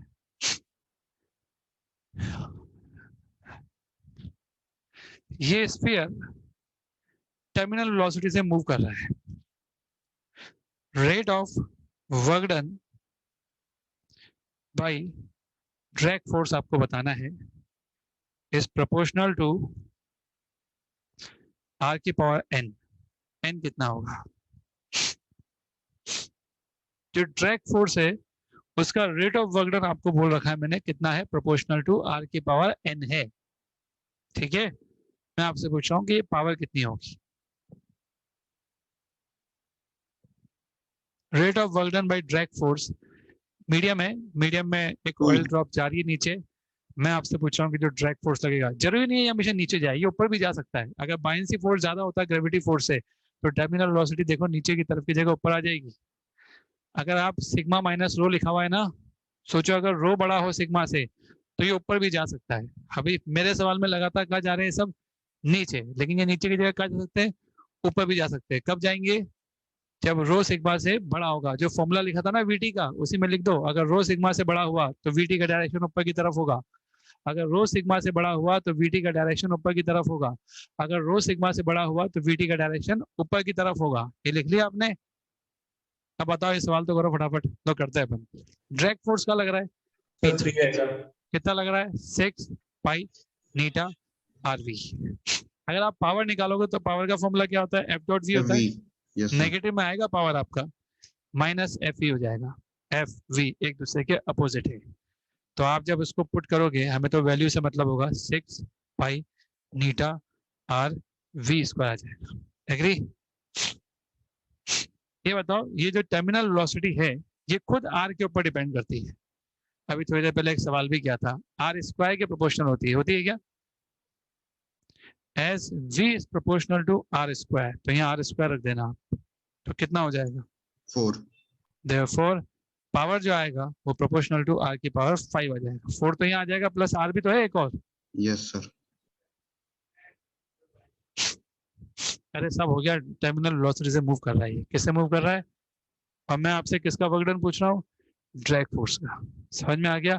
तुम दोनों को एक सलाह है, आपस में डिस्कस करने की बजाय खुद पूछा करो सवाल। असली एग्जाम में कोई नहीं होगा तुमसे डिस्कस करने वाला, एक बंदा भी नहीं होगा, तुम ही होंगे सर्वे सर्वा अपने। ये आदत अगर अभी से नहीं पड़ी तो असली एग्जाम में भी नहीं पड़ेगी, वहां भी तुम्हें कोई चाहिएगा, हाँ भाई तू बता यार, थोड़ा अपन ऐसा करे तो कैसा रहेगा। ये डिस्कशन करने से क्या होता है, जब आखिर में जब एग्जाम दोगे ना आप, तो एक कॉन्फिडेंस नहीं रहेगा आपके अंदर, आपको लगेगा कोई चाहिए अपने को सपोर्टर, वो नहीं चाहिए। तो प्रैक्टिस रखिए आप अकेले में क्वेश्चन करने की। डिस्कशन कब करना है? जब आपने सारे क्वेश्चन कर लिए, अब आपको लग रहा है यार कुछ डाउट्स है, कुछ ऐसा लग रहा है कि हमको नहीं आ रहा, अब पूछ लेते हैं यार तूने इसको कैसे किया, उसने कैसे किया, ऐसा कुछ हो सकता है। वो भी आप मुझसे पूछ सकते हो, क्लास के बाहर भी पूछ सकते हो, ठीक है। हम अभी क्लास में ज्यादा डिस्कशन इसलिए नहीं कर पाते कि हमारा कोर्स ही इतना सारा है, मैं आपको इतने क्वेश्चन ऑलरेडी करवाता हूँ कि आप अगर देखेंगे तो आपकी शीट के कम से कम आप ये कह सकते हो कि जेईई मेन के तो सारे क्वेश्चन आपसे हो ही जाएंगे। एडवांस के क्वेश्चन में तो आपका भी कैलकुलेशन का बहुत मैटर करेगा, कितनी टेम्परामेंट उस पर डिपेंड करेगा, लेकिन मेंस का तो सारा क्वेश्चन आपसे हो ही जाएगा। अब देखिए क्वेश्चन आपको सारे अच्छे अच्छे करवाई दिए मैंने, जो आ सकते थे वो सब करवा दिए मैंने। हाँ बिल्कुल आइए, आप डाउट पूछने आइए, आप सिलेबस खत्म होने के बाद आप डाउट पूछने आओ ना, जितना आना है पूछने आओ, कोई प्रॉब्लम नहीं है, ठीक है ना। तो आर की पावर 5 है लास्ट में। डाउट की टाइमिंग होती है, हमारे भी क्लास कम हो जाती है ना तो हमारे डाउट काउंटर लग जाते हैं। बोलो बेटा क्या बोल रहे हो? तो आर की पावर 5 है लास्ट में। क्या बोला आपने, आपस बोलो। आर का पावर 5 है लास्ट में। बेटा आवाज नहीं आ पा रही मुझे। हाँ 5 है. आर की पावर 5 ही है। बेटा मैं अभी तक समझ नहीं पाया तुम क्या बोल रहे हो।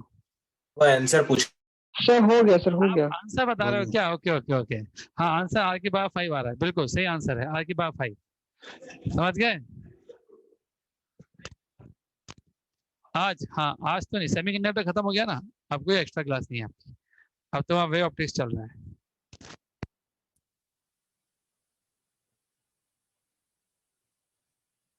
सर लेक्चर सर अपलोड करवा दीजिए।